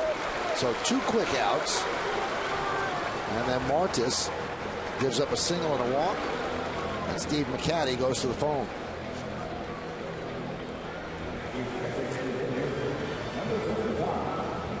Only Avis out there to have a talk with his right-hander Martis. Give him a little breather. He's had 2 good at-bats against Hideki Matsui. A weak ground ball to first base and then a strikeout on the changeup. It should be a good matchup for the Nationals. We'll pay attention to see if Hideki's figured anything out. John, is it just me, or does Steve McCaddy look really sad? He hasn't had a whole lot to smile about with that pitching staff. He really stuff. looks down. Here's Hideki Matsui. Pitches low. One look. You know what he looks like? He looks like your uncle at Thanksgiving when the kids are watching March of the Wooden Soldiers and he wants to see football. That's what he looks like. He doesn't want to yell or scream about it. But he's not happy.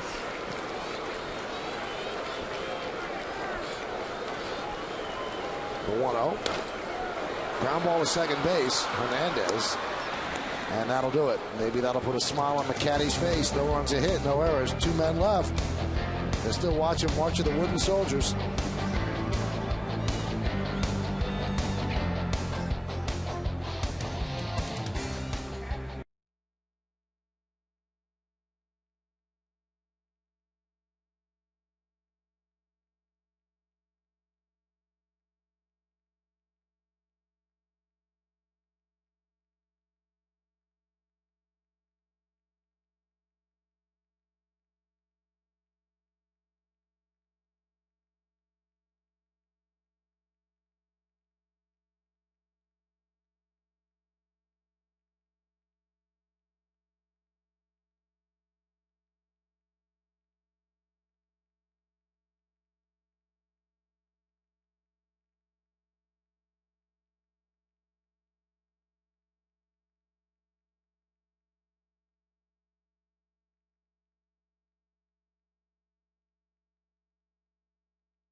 Why? Because today was at PS 55 in the Bronx in their Principal for a Day program. And he brought along Alfredo Aceves, who was the Dean of Discipline.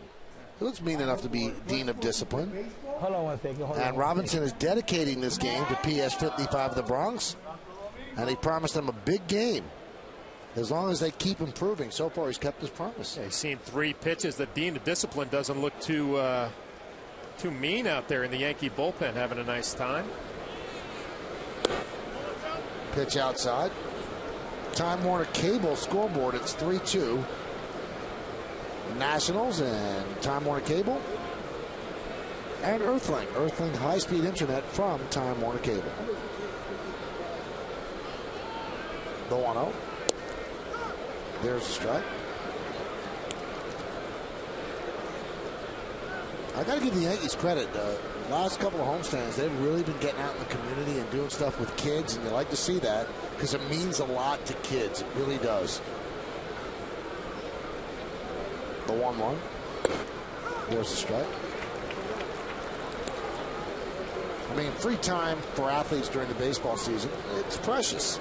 But for them to take a couple of hours out of their day and go to a school like that, imagine what it means to the kids. Might be Yankee fans, even fans of other teams, and just to see a professional athlete, they know he took time out, means something to them.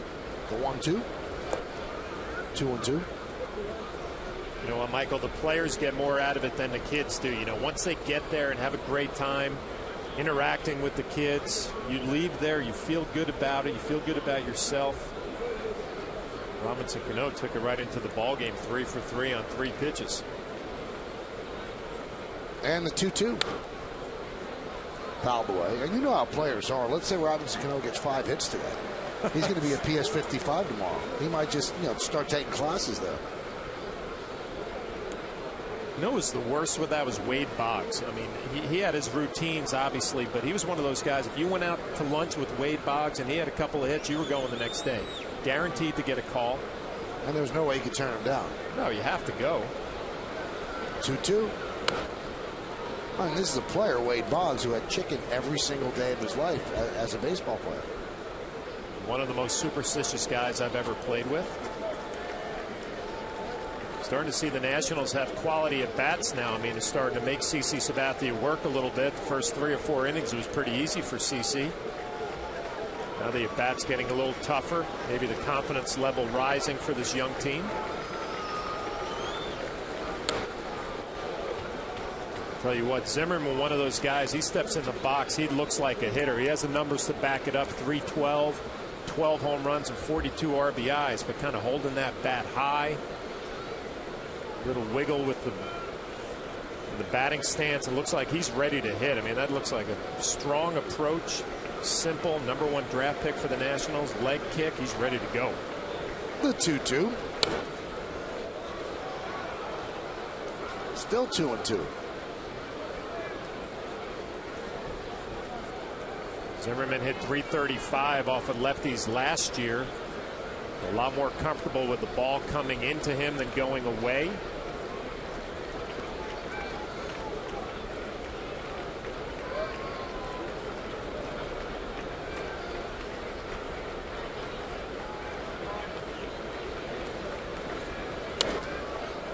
Popped up. Foul territory, first base side. Teixeira calls off Posada. 1 away. 9-pitch at bat, but Zimmerman ends up losing that one.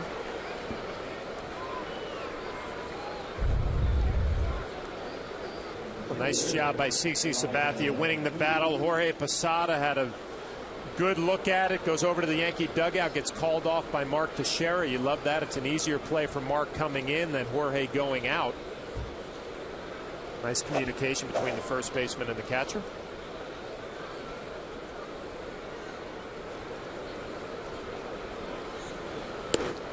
And there's a strike to Elijah Dukes.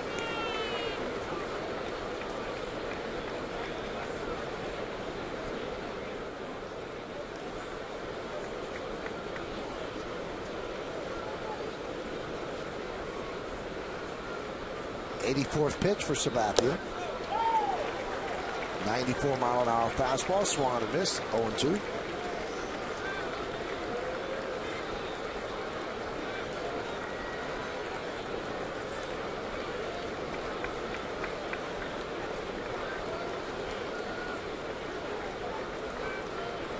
And the 0-2. Popped up, shallow center, going to be a tough play. And Melky makes it. He took a base hit away from Elijah Dukes with a shoestring catch. And Dukes is still standing on first. He can't believe it now. He's convinced. First of all, it's a great pitch by CC Sabathia. The fastball up and in.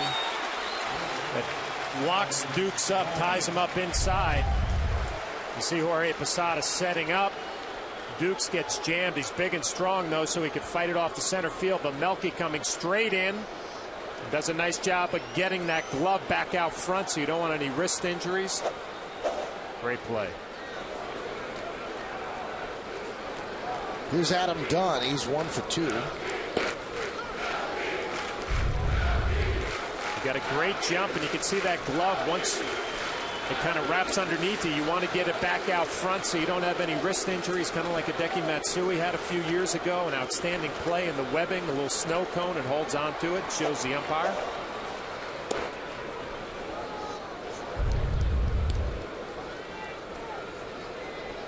Dukes can't believe it.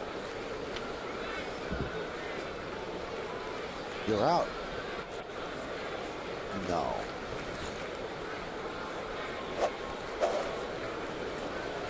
1-1. 1-2.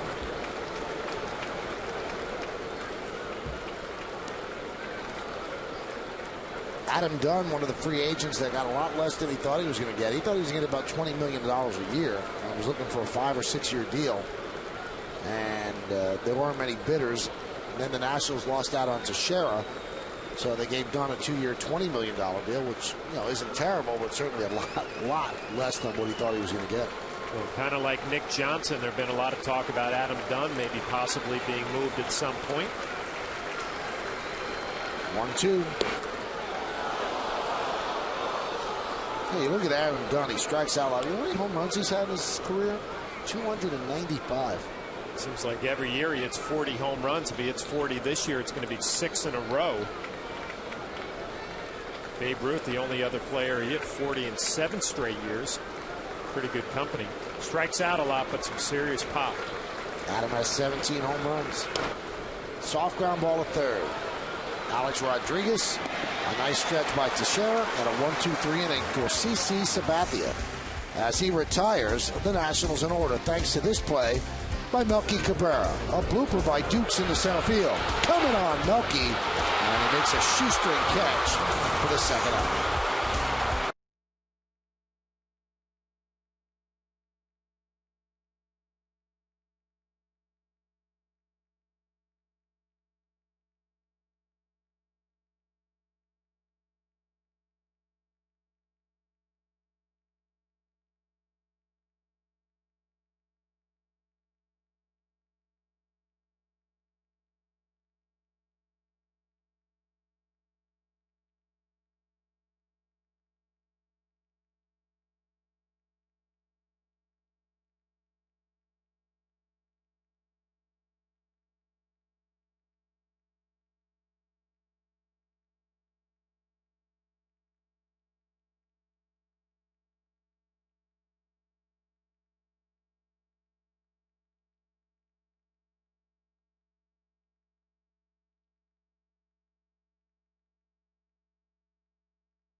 Take home many artifacts, including stadium seats from the original Yankee Stadium.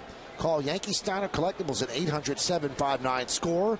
There are many unique items which are the perfect addition to any Yankees fan's collection. Contact Yankee Steiner Collectibles today at 800-759-SCORE or visit steinersports.com. Nick Swisher leads off the bottom of the 6th inning. Yankees trail 3-2, and the pitch is outside 1-0. Time Warner Cable scoreboard, it's 3-2 Nationals over the Yankees.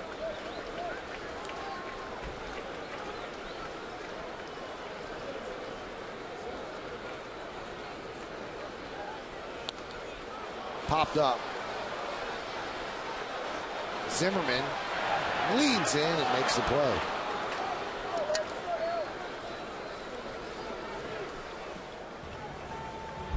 Nice play by Zimmerman. You're taught to get to the fence, and then you react from there. Pretty easy play once he did that. Find the fence, get your hand on it. Easy play.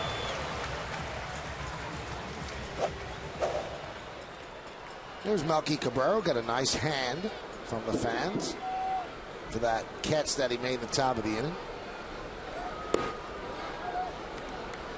Martis has that pitch count over 100 now. His high for the season is 110. National bullpen is going to start heating up. Julian Tavares. Veteran right-hander, sinker baller. A lot of movement, good sinker, good slider. Squibb toward third. Zimmerman makes the play for the second out. Zimmerman makes a nice play here, reacting, kind of a weird throw.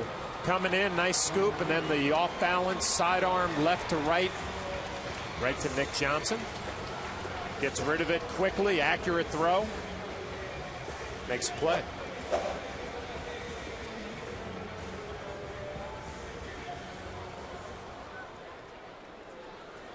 .104 pitches for Martis. Jeter walked in the fourth inning, and with that walk, he's reached base in an all-time best 51 straight interleague games. Derek's 0 for 2 with that walk.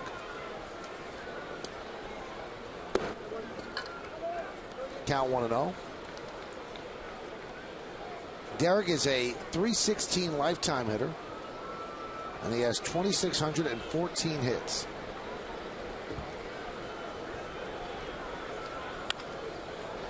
He doesn't get another one there. And Zimmerman participates in all 3 outs as the Yankees go down in order in the 6th inning. We go to the 7th. 3-2 Nats.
Java juice to figure out which Yankee great won 9 World Series titles.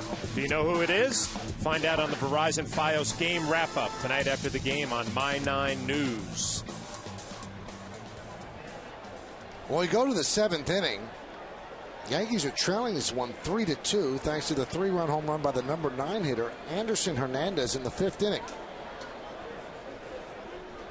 And Austin Kearns takes a pitch outside. 1-0. In baseball, you really can't predict games because it all comes down to the starting pitching. And if one guy could shut you down, no matter how bad the team is, that team has a chance to win. And at this point, Martis is doing just that to the Yankees, although the Nationals and the Yankees, the disparity in talent is glaring. And you never go into a series saying, well, we're going to sweep them. But this is a series that the Yankees should take the 3 games. Yeah, if there's ever a series you go into thinking sweep, it's this one against the Nationals. Only 16 wins coming in. Given out to right center field, giving chase Nick Swisher, and he makes the play on the run. Got a good jump and took an extra base hit away from Austin Kearns. Well, Michael, you're 100% right. He got a great jump off of the bat here. Austin Kearns gets some extension on a fastball out over the plate. But Nick Swisher had a great first step, charging to the gap in right center, and makes this play easily. That play was made on the first step. You got to give Martis, a pitcher for the Nationals, a little bit of credit. He gave up a run in the second, a run in the third, but he really limited the damage. The Yankees had some opportunities to kind of blow this game open and didn't take advantage.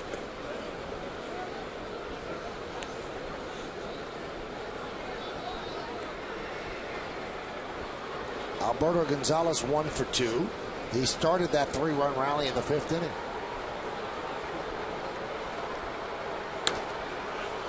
High fly ball, right field. Swisher. 2 outs.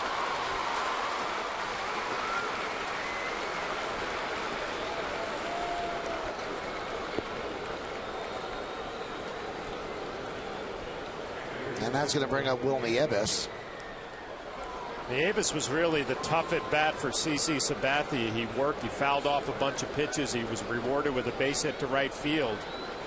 And after that, Hernandez hit the 3-run homer, but it was really the at bat from Nieves that cost CC Sabathia. And sometimes when you have an at bat like that, there's a letdown because you lost that battle and the next guy hurts you. And we saw it happen to Sabathia in Boston in the 8th inning. Dustin Pedroia put together that type of a bat, fouling pitch after pitch. I think that was a 10-pitch at bat.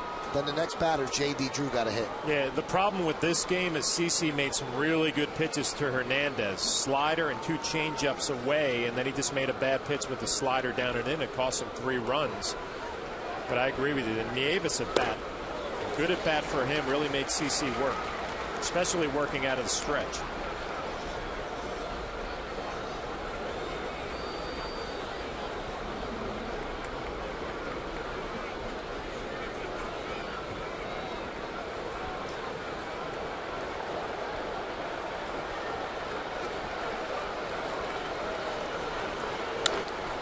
Driven out into right field, and Nick Swisher has just tied a record held by many as he makes all 3 putouts in the 7th inning, an 8-pitch inning for Sabathia as the Nationals go down in order 1-2-3.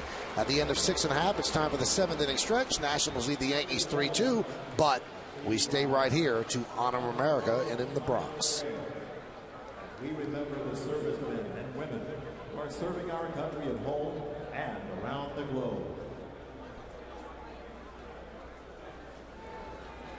Now, please join Kate Smith as she sings God Bless America.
here at the stadium. The Yankees are trailing this one 3-2, a 3-run home run by second baseman Anderson Hernandez in the 5th inning, and that's the difference in this game right now.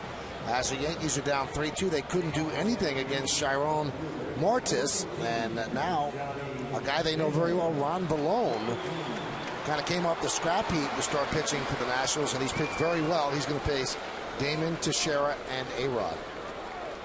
Ron Valone, 39-year-old left-hander from Jersey, so a nice homecoming for him.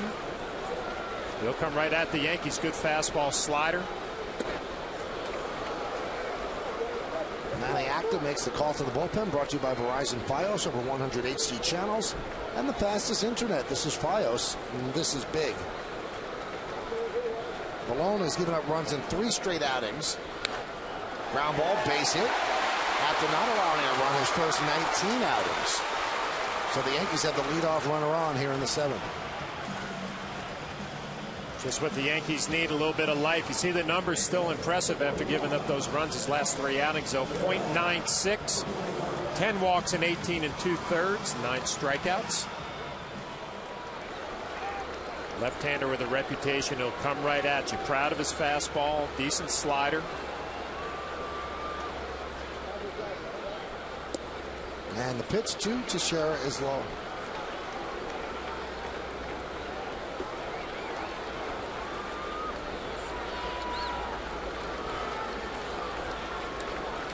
Mark is 0 for 2, walked in the 1st inning.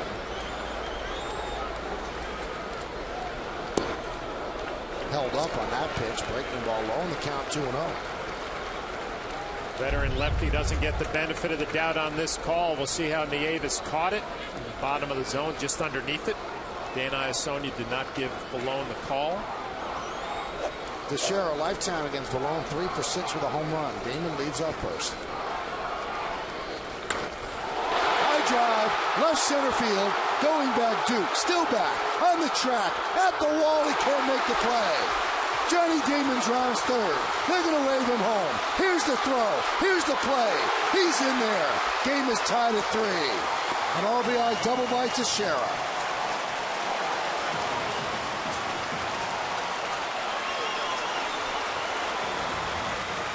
The Yankees have a little life here in the 7th. Mark Teixeira gets a little fastball up out over the plate. And you see the extension driving it to left center. Dukes makes a nice bid off the top of the wall, can't come up with it, but great base running by Johnny Damon. He went around second base, he read the play in front of him, and then scores. You see Dukes frustrated with himself, he wasn't able to come up with it. A textbook base running by Johnny Damon. Coming around 3rd, Rob Thompson waving him home. The head first slide, he's in there safely. We have a tie ball game. So Teixeira, with his 55th run batted in, continues to get big hits for the Yankees. Now he's at second with the go-ahead run. Here is Alex Rodriguez.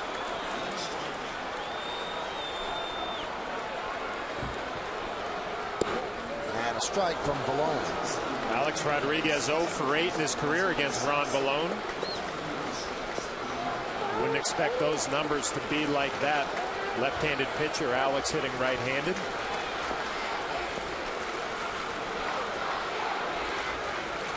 A good spot for Alex here. Look for a ball out over the plate. Think right center. If you hit a ground ball, you advance the share to 3rd. Count 0-2. Good pitch right there to combat that. If you're Valone, you go fastballs hard inside. You keep the ball in on Alex Rodriguez so he can't extend to right center. Good pitch.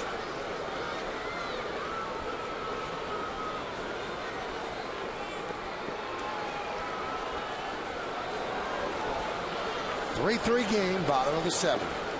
Teixeira is on second, nobody out.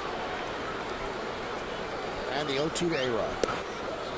Alex 0 for 2 tonight. He's 4 for his last 31.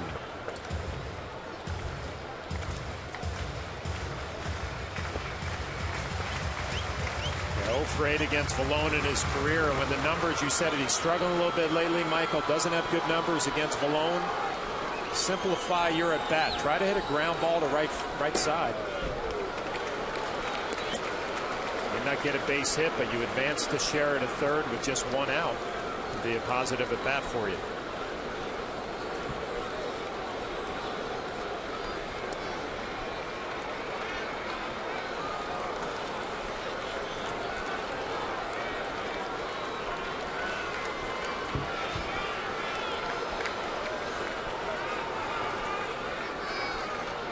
2-2. Swung and a missed. A-Rod down on strikes and hearing the boos from the crowd. Well, Ron Maloney knew what Alex was trying to do, to hit a ball to the right side. He kept throwing fastball after fastball in on the hands. You see it just tied Alex Rodriguez up. Malone picks up the first out here. Big strikeout. And now Malone will have to face Robinson Cano, who's 3 for 3. Hit every pitch that he saw from Ortiz. Julian Tavares against Joe Beimel.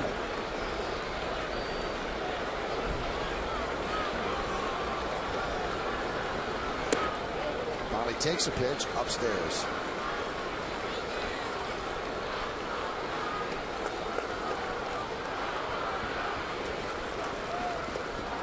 Robinson Cano, just keep that same approach. We talked about it in the open. If you get a fastball, you hit it the other way. If you get a slider, it'll speed your bat up. That'll be the pitch you pull to right field, right center.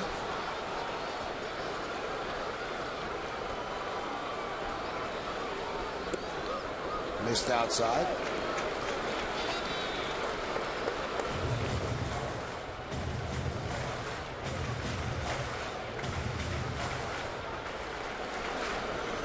Ron Malone here, 2-0 to Robinson Cano. I'm being a little bit careful with first base open. Jorge Posada on deck. You don't just want to give in to Robinson Cano here. Swing and a miss on a breaking ball. Good pitch.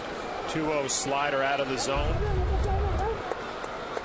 Doesn't give in, goes with the off-speed pitch, and a bad swing from Robinson Cano. You're almost happy you swing and miss. If you're Robinson, you're fooled.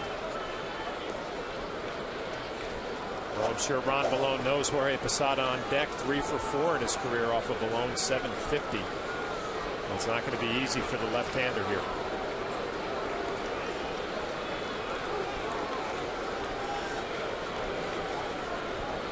The 2-1.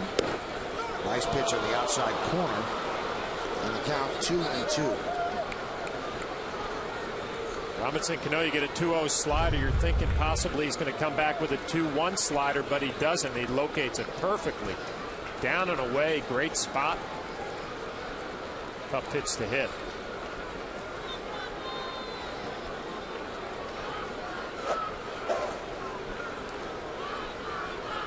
Two-two. Lined in the center field. Duke's got a bad jump, and it's over his head, and it rolls to the wall. Teixeira scores. Cano is going to third, and he is out. So it's an RBI double for Cano. Teixeira scores, and the Yankees lead 4-3. Robinson Cano gets his 4th base hit of the ball game. Drives in Mark Teixeira from second base. Elijah Dukes in center field just gets frozen right off the bat. It's a slider up in the zone, and he was flat-footed from the start, and he could never catch up as the ball got over his head. See, just out of his reach, but that play was made right off the bat where he was flat-footed, did not get a good jump. And here's Posada. And it goes all the way back to the backstop. That's Cano's first 4-hit game of the season. See, Elijah Dukes was kind of flat-footed right at the beginning of the flight of that line drive, and Robinson Cano's thinking 3 right out of the box. It's a good turn around second base, but a good relay from the Nationals. Zimmerman applies the tag. This will be a double and an RBI.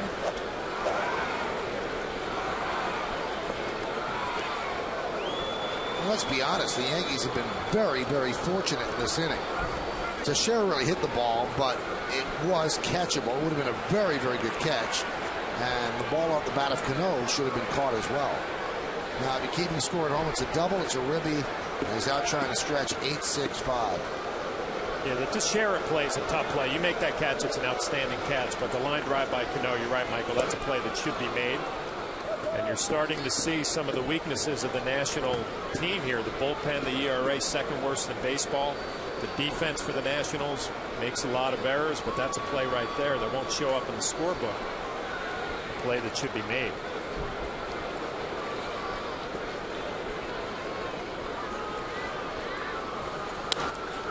There's a ground ball to short, gobbled up by Gonzalez across the diamond, and that's going to do it. But the Yankees retake the lead. They scored 2 runs on 3 hits, no errors and nobody left. 4-hit night for Cano, 4-3 lead by the Yanks.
Fielder yesterday, but they lead 4-2 bottom of the 6th today, and Boston all over the Marlins 8-2 top of the 8th. Texas 4-0 over the Astros bottom of the 4th. White Sox and the Cubs have been postponed because of rain. St. Louis 4, Detroit 0 top of the 4th inning. Tampa Bay over Colorado. Rockies have been red hot 5-0 bottom of the 2nd. Is that kind of odd, John, that the White Sox and the Cubs are playing that big rivalry in the middle of the week? Usually they save those for the weekend. Right now, the Yankees and the Nationals, it's 4-3, top of the 8th. And Ramiro Pena takes over at shortstop. We did not see Derek Jeter get hurt. I doubt they took him out because of defense, so we'll take a look and we'll see if we can see anything as we move along in this inning.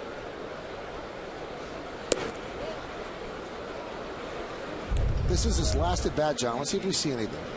Take a look out of the box when you can see clearly something's wrong. Running gingerly down the line.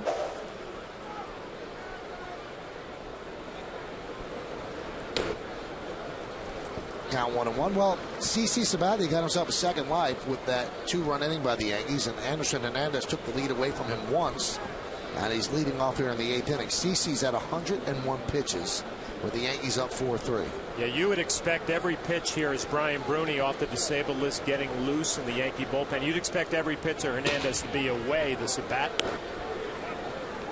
A double on a fastball in the inner half, hit the home run on a slider down and in.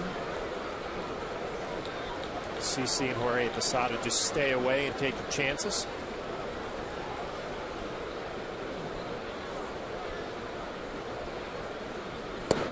There's a strike.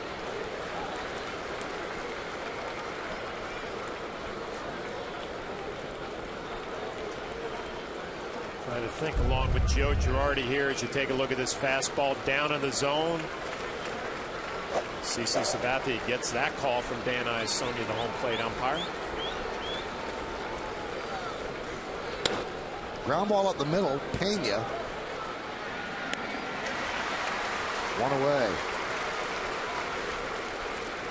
Thinking along with Joe Girardi, you have Guzman, who's a switch hitter. Nick Johnson's a left-handed hitter, and then Zimmerman is right-handed, so Brian Bruni would probably be ready for Zimmerman. 103 pitches, 73 strikes, and only 30 balls. Outstanding. And really, it was 2 at-bats. Will Nieves And Hernandez, the 8 and 9 hitters who really hurt CC Sabathia in the 5th inning. Besides that, he's been cruising.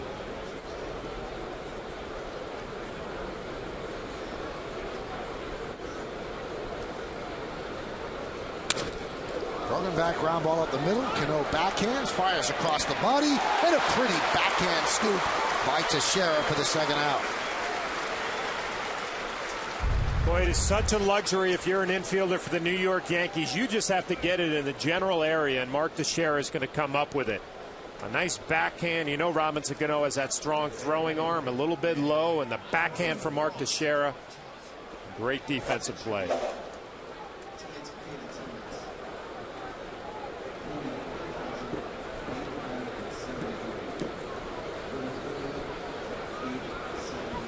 The announced attendance here at the ballpark, 44,873 on a 61-degree Tuesday night in the Bronx. Here's Nick Johnson. Keeping away from Johnson. They busted him in once. Count 1-0. Zimmerman on deck. Ryan Bruni still getting loose. Be ready for Zimmerman, you have to imagine.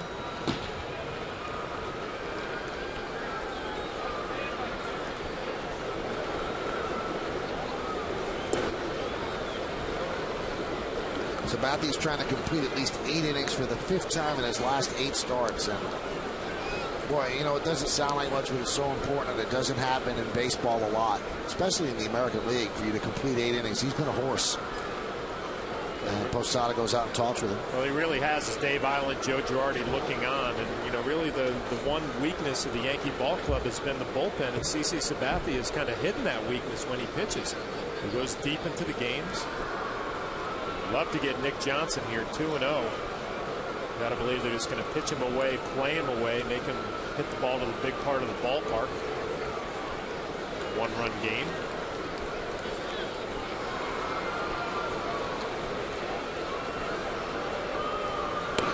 There's a strike. This is his last batter with Zimmerman due up. You're going to bring Bruni in, so Sabathia knows this. And if he wants to save Bruni for another day, obviously Bruni can pitch back-to-back days, but just coming off the DL, he gets Johnson, and then they bring in Mariano in the 9th, the 2-1.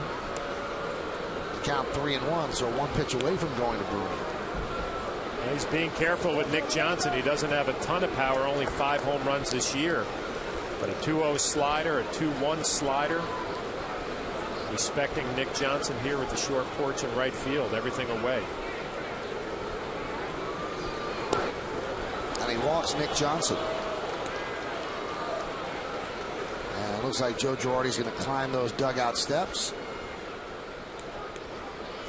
And there he goes. And that's CC's first walk, and that will result in CC walking back to the dugout after Joe Girardi signals to the bullpen, which he just did.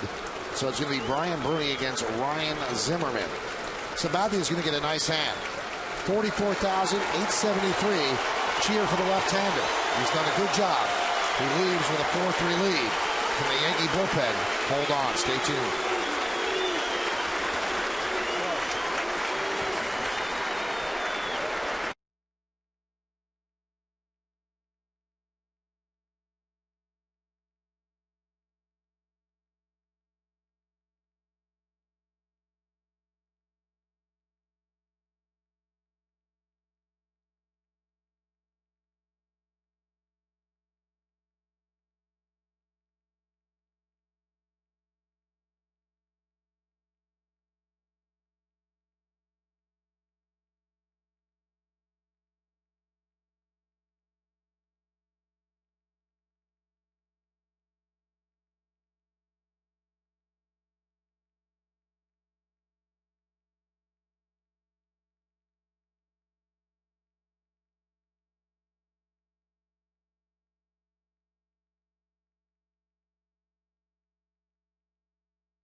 models now. Well, Guzman and Johnson were held without a hit. Ryan Zimmerman had one. Elijah Dukes 0 for 3. Adam Dunn 1 for 3. Austin Kearns continues his struggles. Alberto Gonzalez 1 for 3, a run scored. Nieves 1 for 3, a run scored. Anderson Hernandez, the big blow against Sabathia, 2 for 3. One of them a 3-run home run, also had a double. Those are Sabathia's numbers: 7 2/3, 6 hits, 3 runs, 1 walk. That was the last batter he faced, and 2 strikeouts. Threw 109 pitches. Johnson at first is his responsibility, so CC can only win this game. He cannot lose it. Here's Brian Bruni against Ryan Zimmerman, just off the DL today. And that one's fouled back. Bruni last appeared on May 19th, but went right back on the DL after that appearance. Those are his numbers. 9 innings, only 3 hits, 2 walks, and look at the 13 strikeouts. Yankees made a move and made some room in the bullpen. You see Phil Koch beginning to throw when they activated Bruni off the DL, and they designated Jose Veras for assignment. The 0-1.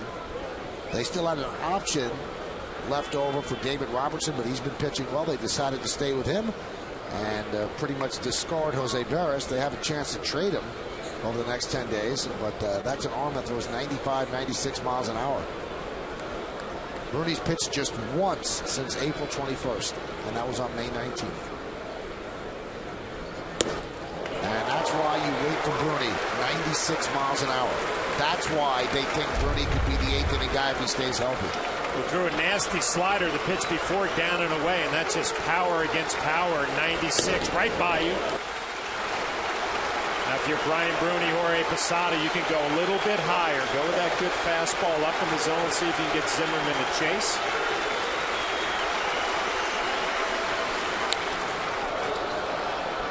Also 96. Got away with one there. You can see Brian Bruni, a little nod of his head. And CC Sabathia looking on. Zimmerman had a good swing. That's right down the middle. Brian Bruni got away with a mistake there. Good thing he's throwing 96. That's what that high velocity does. It lets you sometimes get away with a mislocation. When you're at 91, 92, the Nationals are probably leading 5-4. He did go upstairs. Check swing by Zimmerman, and the first base umpire, Charlie Relaford, said no, he did not go. That's a good try, though. If you're Brian Bruni, Jorge Posada up in the zone, you get a little check swing. Now you got him set up for that slider down and away. You've sped up his bat a little bit. All about setting up that slider if you're Brian Bruni. You execute here, you should get a swing and a miss.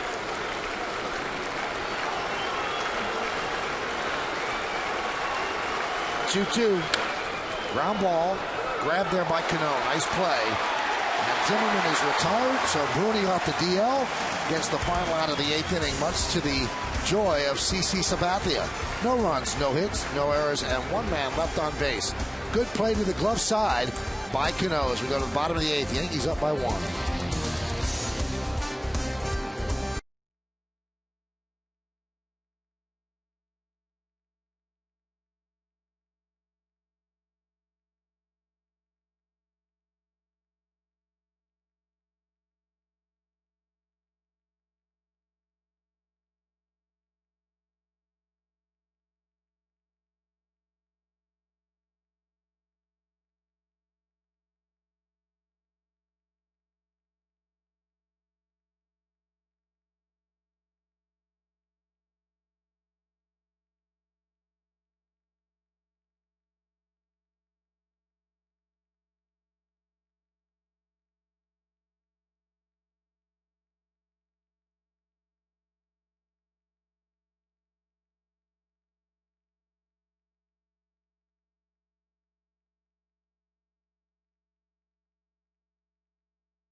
Ready for good news? Get Hyundai Assurance and up to $5,000 cash back on select models now.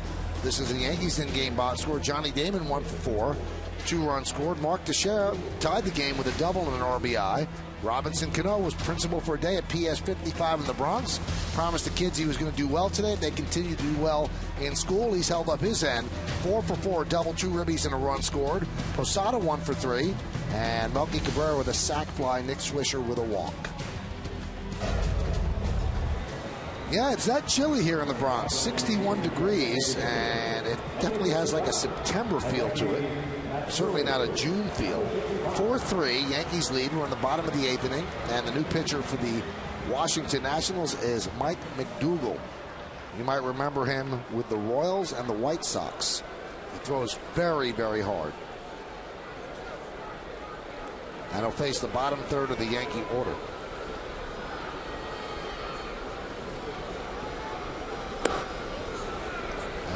That's the hard fastball we're talking about. And those are the numbers. 11 innings, 13 hits, too many walks, and that's always been McDougal's problem. He walks too many people. He doesn't know where the ball's going all the time. Now, he used to close for the Royals as Mariano Rivera is getting set to close for the Yankees. And I thought that he had the greatest nickname, John. His name was Mac the Ninth. It's a great nickname. You got to back it up, though, when you have a nickname like that. Good fastball, good sinker. You're right, trouble with location. Everything's up in the zone, and numbers against the lefties not good. Lefties hitting .389 off of McDougal. Doesn't really have an out pitch against the left-handers. Good news for the Yankees. Hideki Matsui, Nick Swisher, and Melky Cabrera. All left-handed switch hitters. And there's another walk for McDougal. Well, we just get word that Jeter left the game with left ankle soreness. And I'm wondering, John, did he hurt his ankle when he eluded the base runner jumping up in the air at second base earlier in the game? They say left ankle stiffness. I don't want to get it wrong. Not soreness, stiffness. Yeah, the play that Robinson Cano couldn't give him that good feed. Maybe the fancy footwork around the bag. Hideki Matsui is going to be pinch run for. Brett Gardner will take over and likely run. Let's see if he runs early in the count or waits. McDougal, big, tall right-hander. Takes a long time to unwind. There he goes. Throw to second. A stolen base for Gardner.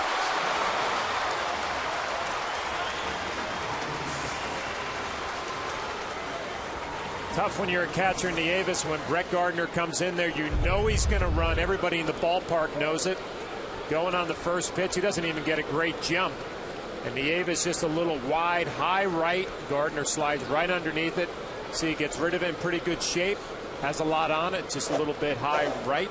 Gardner's safe. 12th stolen base of the year for Gardner.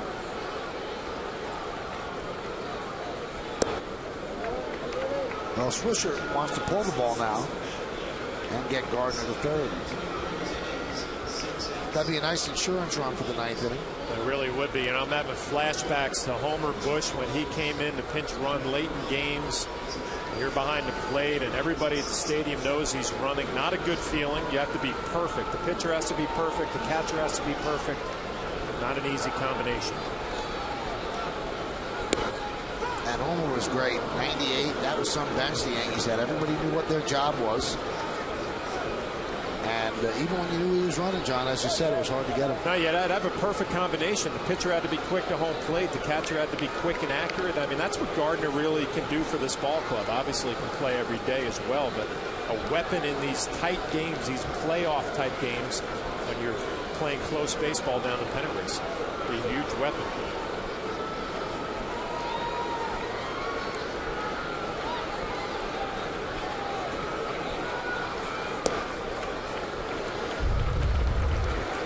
Now here's the top of the 4th inning. Let's see if we can see anything on this play with Jeter. He landed on his right ankle, not his left. I don't know. Tough to see. Had to jam the left one there coming across the bag. Never going to get too much of a reaction out of Derek Jeter, actually smiling with Robinson Cano. Don't want to speculate about injuries.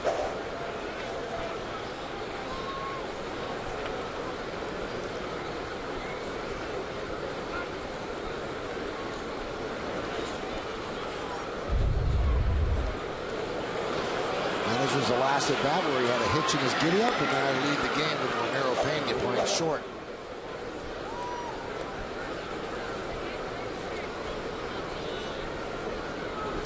And McDougal and Nieves having a hard time coming to an agreement.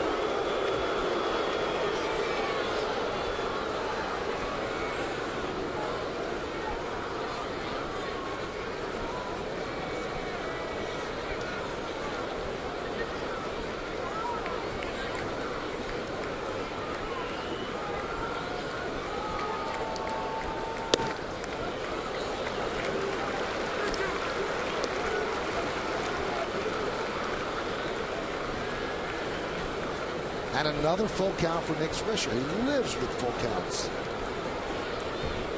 I believe if you're Nick Swisher, you're going to get that hard two-seam fastball on the outer half. Has such a good eye. You can cut the plate in half, look away, and try to hook the ball to second base, right field.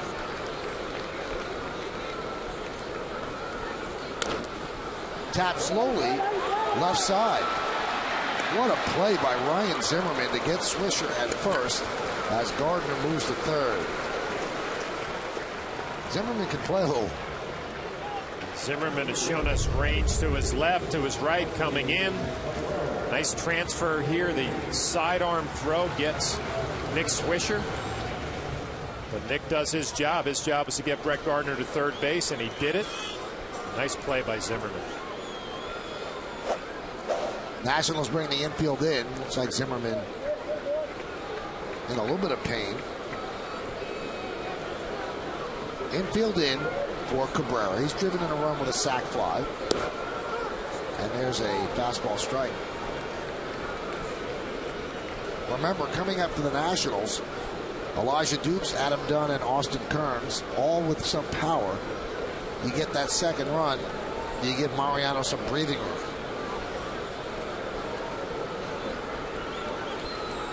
And the 0-1. 1-1.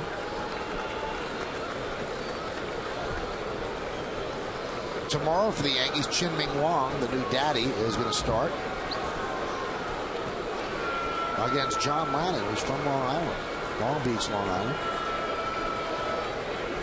Went to Siena College as well. That's a 705 star here at the ballpark. 1-1. And then Thursday afternoon, the finale, Jabba Chamberlain against Craig Stammen. Siena College. My brother Jay played baseball at Siena College. Nice program up there in Loudonville, New York. It's out of Albany. Siena Saints, right? That's right. Good basketball program.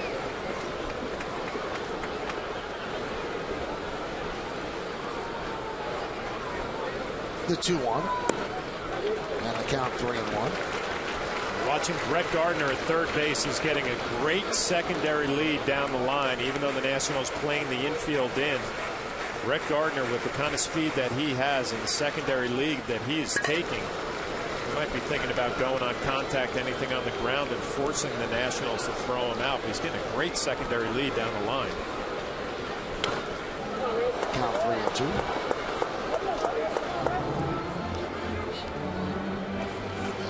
This year, after the sixth inning, Melky's picked it up a bit. 324, 2 homers, and 14 runs batted in. He's at 291 overall, so a better hitter late, and obviously he's been the king of the walk-off this year.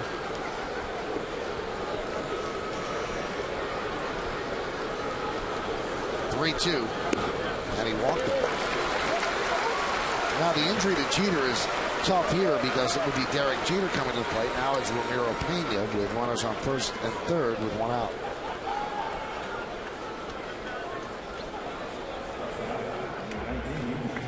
Pena can handle the bat. He's not an automatic out. 254 with 5 runs batted in. We've also saw in spring training, he did a great job of bunting in spring training. It might not sound like much. McDougal kind of all over the place. You might not be a perfect guy for a suicide squeeze. But with a guy like Pena up at the plate, you're always thinking about it. Rob Thompson, third base coach, talking it over with Brett Gardner. And Matty Acta on the mound, maybe he's warning his team, hey, this could happen. Tonight after the game, why Yankee fans needed a jolt of Java juice to figure out which Yankee great won 9 World Series titles.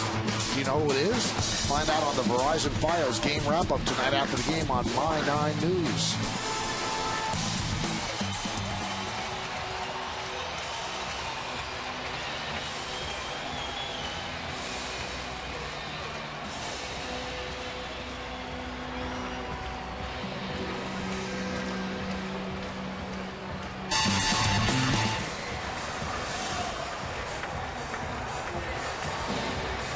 Gardner at third, Cabrera at first. 1 man out. Yankees lead by 1. And here is Ramiro Pena. While he was in there, Derek was 0 for 3 with a walk, and he's been red hot of late, but left with left ankle stiffness. Pena 3 for 5 at getting the runner in from third with less than 2 outs. And the pitch. And he gets another runner in from third. Dunks one into left field for a base hit. Gardner scores an RBI single for Pena.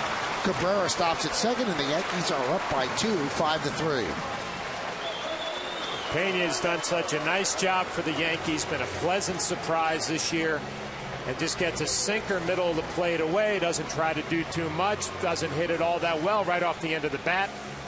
But shortstop Gonzalez playing double play depth. He's going to be able to get it over his head easily. Picks up an RBI. Gives the Yankees a big 2-run lead.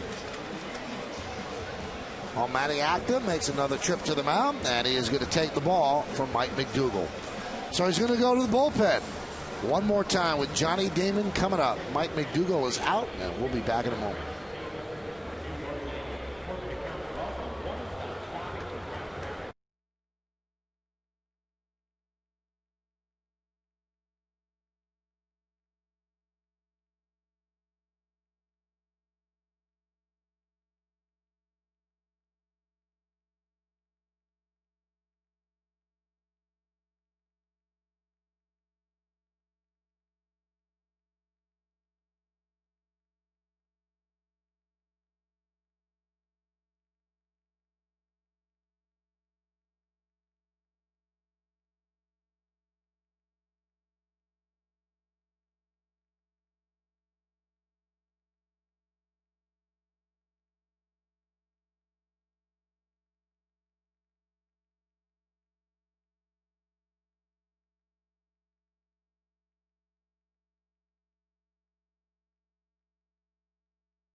The bearded left-hander in 27 games, 25 in the third innings. He's given up 27 hits, 9 walks, 14 strikeouts. Picked up 1 save, a 3.91 ERA. And he's going to face the lefty swinging Johnny Damon here in the bottom of the 8th inning. Yankees have 1 run in on Ramiro Pena's single over the drawn-in infield.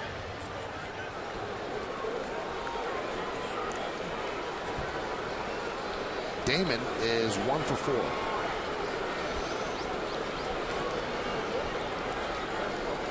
McDougal will watch the rest of this inning from the bench.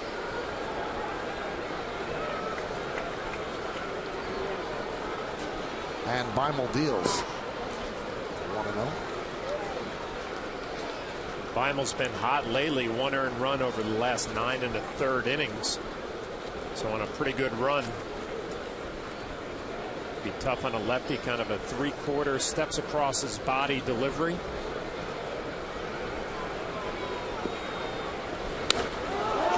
To right field and foul.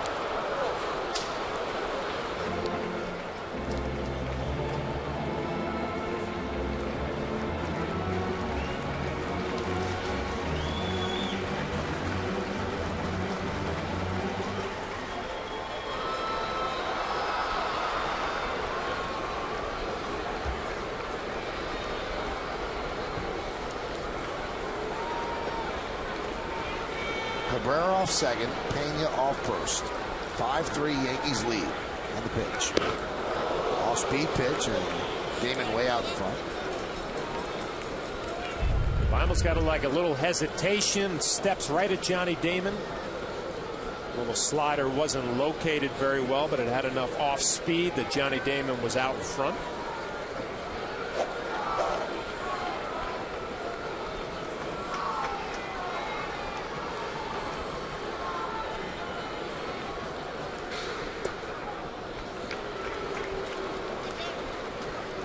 Count 2-2.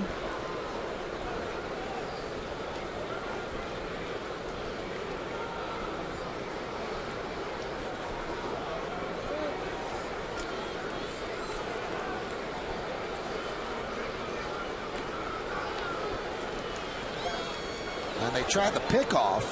Melky just got back. A better throw might have had him, because there was some daylight between Gonzalez and Cabrera. Looked like Melky's thinking about getting a good secondary lead. Bimel steps off. Throw just a little bit wide. Melky back in there safely. And the pitch. Grounded to Nick Johnson. He goes to second for one. No return throw. So there were two away. And runners on first and third with two outs for Teixeira. Nick Johnson going to his right. A little three-quarter flip to Gonzalez at second base. Gets the out easily there. Cannot turn the double play with Johnny Damon running.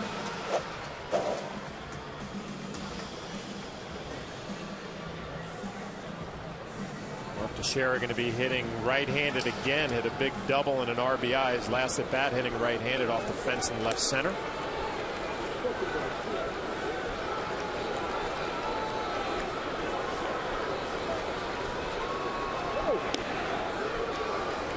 Bimel with an odd move toward first. A lot of hesitation in that move, just like the hesitation to the plate.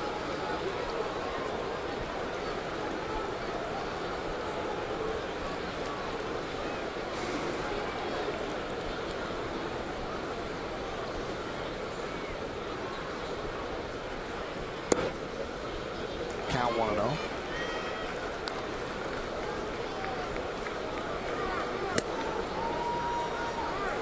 Will Nieves, catcher, going to go out there and give some signs about a possibility of a double steal. Johnny Damon at first, Melky Cabrera at third.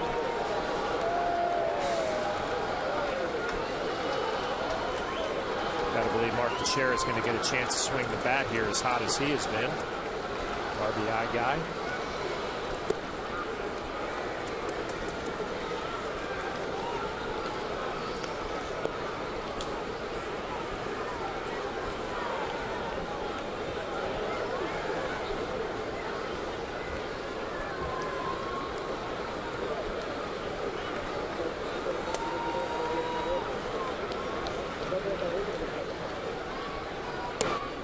Strike.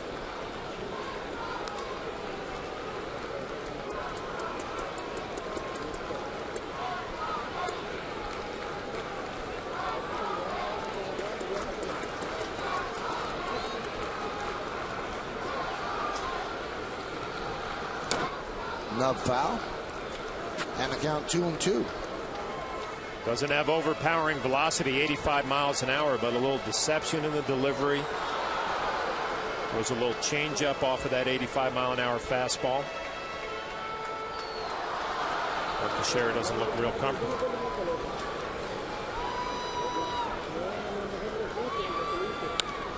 Popped up. First base side. Nick Johnson called off by Anderson Hernandez, who puts it away for the final out of the eighth. But the Yankees get an insurance run. One run on one hit and two men left. Mariano will come in the ninth and try to close it out.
now on sale at Yankees.com. All items come with a Yankee Steiner letter of authenticity.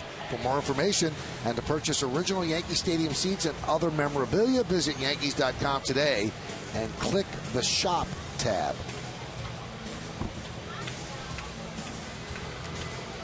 Well, Mariano Rivera will try to close it out. He will try to pick up his 15th save. He has a 2-run lead to protect here in the 9th inning. Now, a little bit of an oddity in this game, John. The Yankees have not homered tonight. The last time they did not homer at home was May 6th against Tampa. So the park has held them in tonight. There was a homer in the game, though. That was by Anderson Hernandez, a 3-run shot. You see Rivera's numbers, and a lot of people are questioning whether Rivera's lost something. And Brian Cashman said the other day he has a higher strikeout per 9-inning ratio than any other year but one in his whole career. He said, I don't think he's the least of our problems. Here's Elijah Dukes. Blows a fastball right by him, does Rivera, 0-1. He's having the problems in the non-save situations pretty much this year, which is one of those odd situations for Mariano. You wouldn't think it would be a letdown of concentration, but the stuff is still good. He's still got that good cut. Good location, just missed there.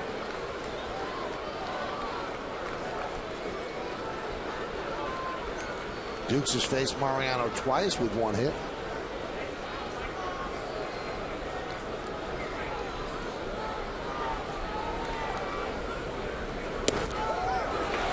Two. Tell you what, Dan Iasonia, the home plate umpire, did not give the pitch to Mariano away, but he gives him one off the plate here, up and in. Elijah Dukes not happy. Like that ball was inside. Mariano Rivera got the call. Be a good combination here with Dukes. You can tie him up inside. You can go high in the zone. Looked like he moved off the plate a little bit. He's a little further off, made a little adjustment there. And that's what you do, right? Posada has to notice that, then just push it outside. That's a nice job by Jorge Posada, recognizing Elijah Dukes, made a little adjustment, moved off the plate. Now they're probably going to talk about it. You say, I don't know if you noticed, but he moved off the plate a little bit more. Jorge Posada goes away. A good pitch, too. Nice action off the plate. Game of adjustments. Now Duke seems as if something's up with him. Manny Acta comes out and talks with him. Would have had some words for home plate umpire Dan Iasonia. Manny Acta wanted to get in between.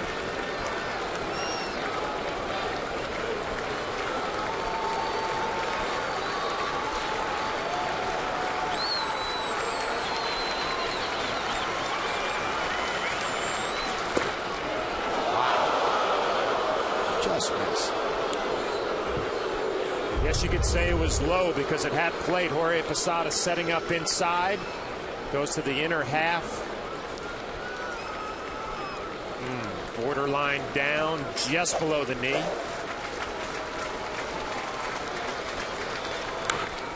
Fights it all. Yeah, I thought that's where they try to finish him a couple of pitches ago. Up and in, above his hands. Good spot by Mariano, good location. Tie him up and in. You can go a little bit higher than this pitch. Actually, you probably get Dukes to swing through it.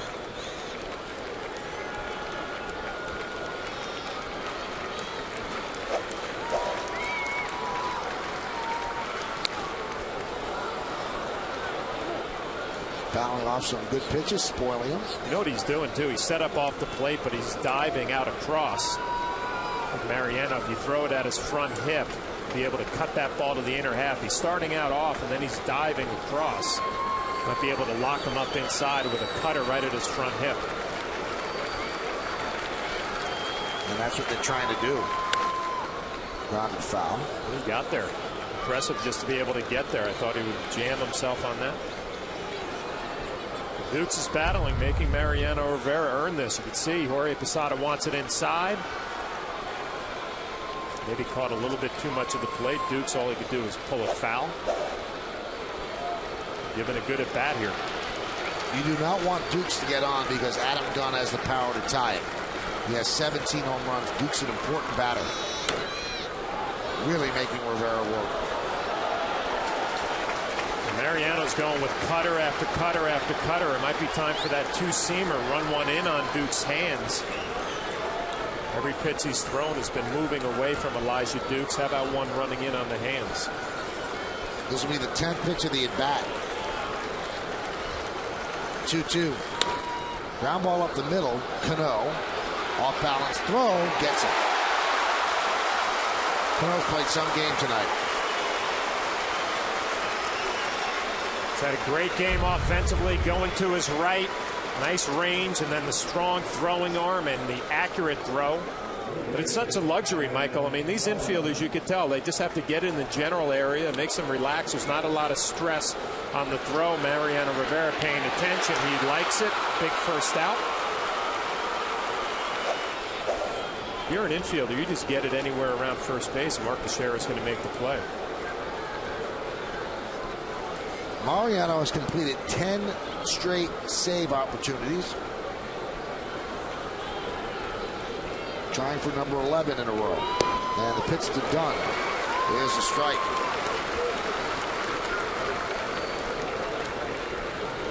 And Elijah explaining that at bat.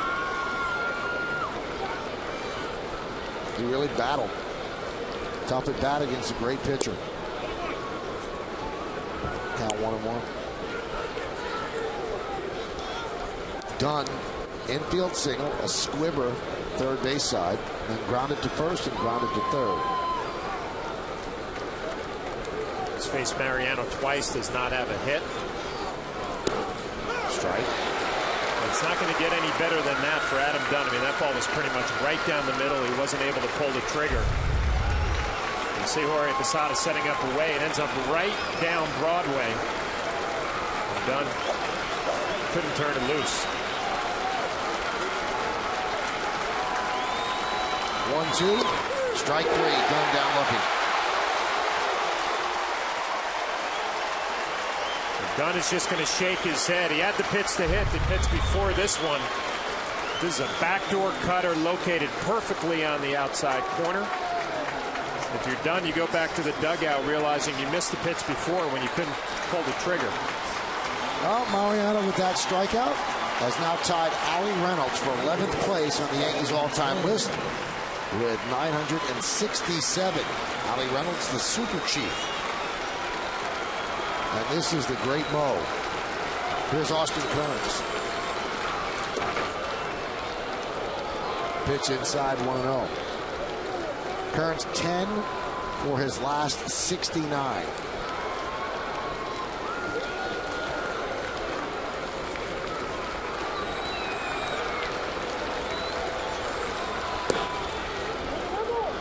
Count 2-0 to Kearns. Yankees up 5-3. First game of this three-game set, trying to nail it down. It would be a victory for Sabathia, his 6th of the year against 4 losses.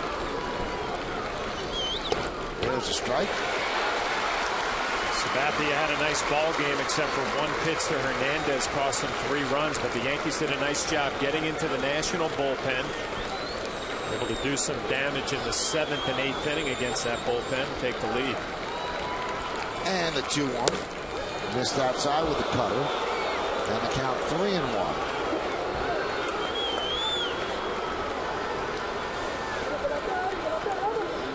Mariano, you pick out the middle of the plate, let the ball cut or sink. You want to throw a strike here? And he does. It's 3-2. Tony Pena really very vocal in that dugout trying to fire up Mariano Rivera and Jorge Posada.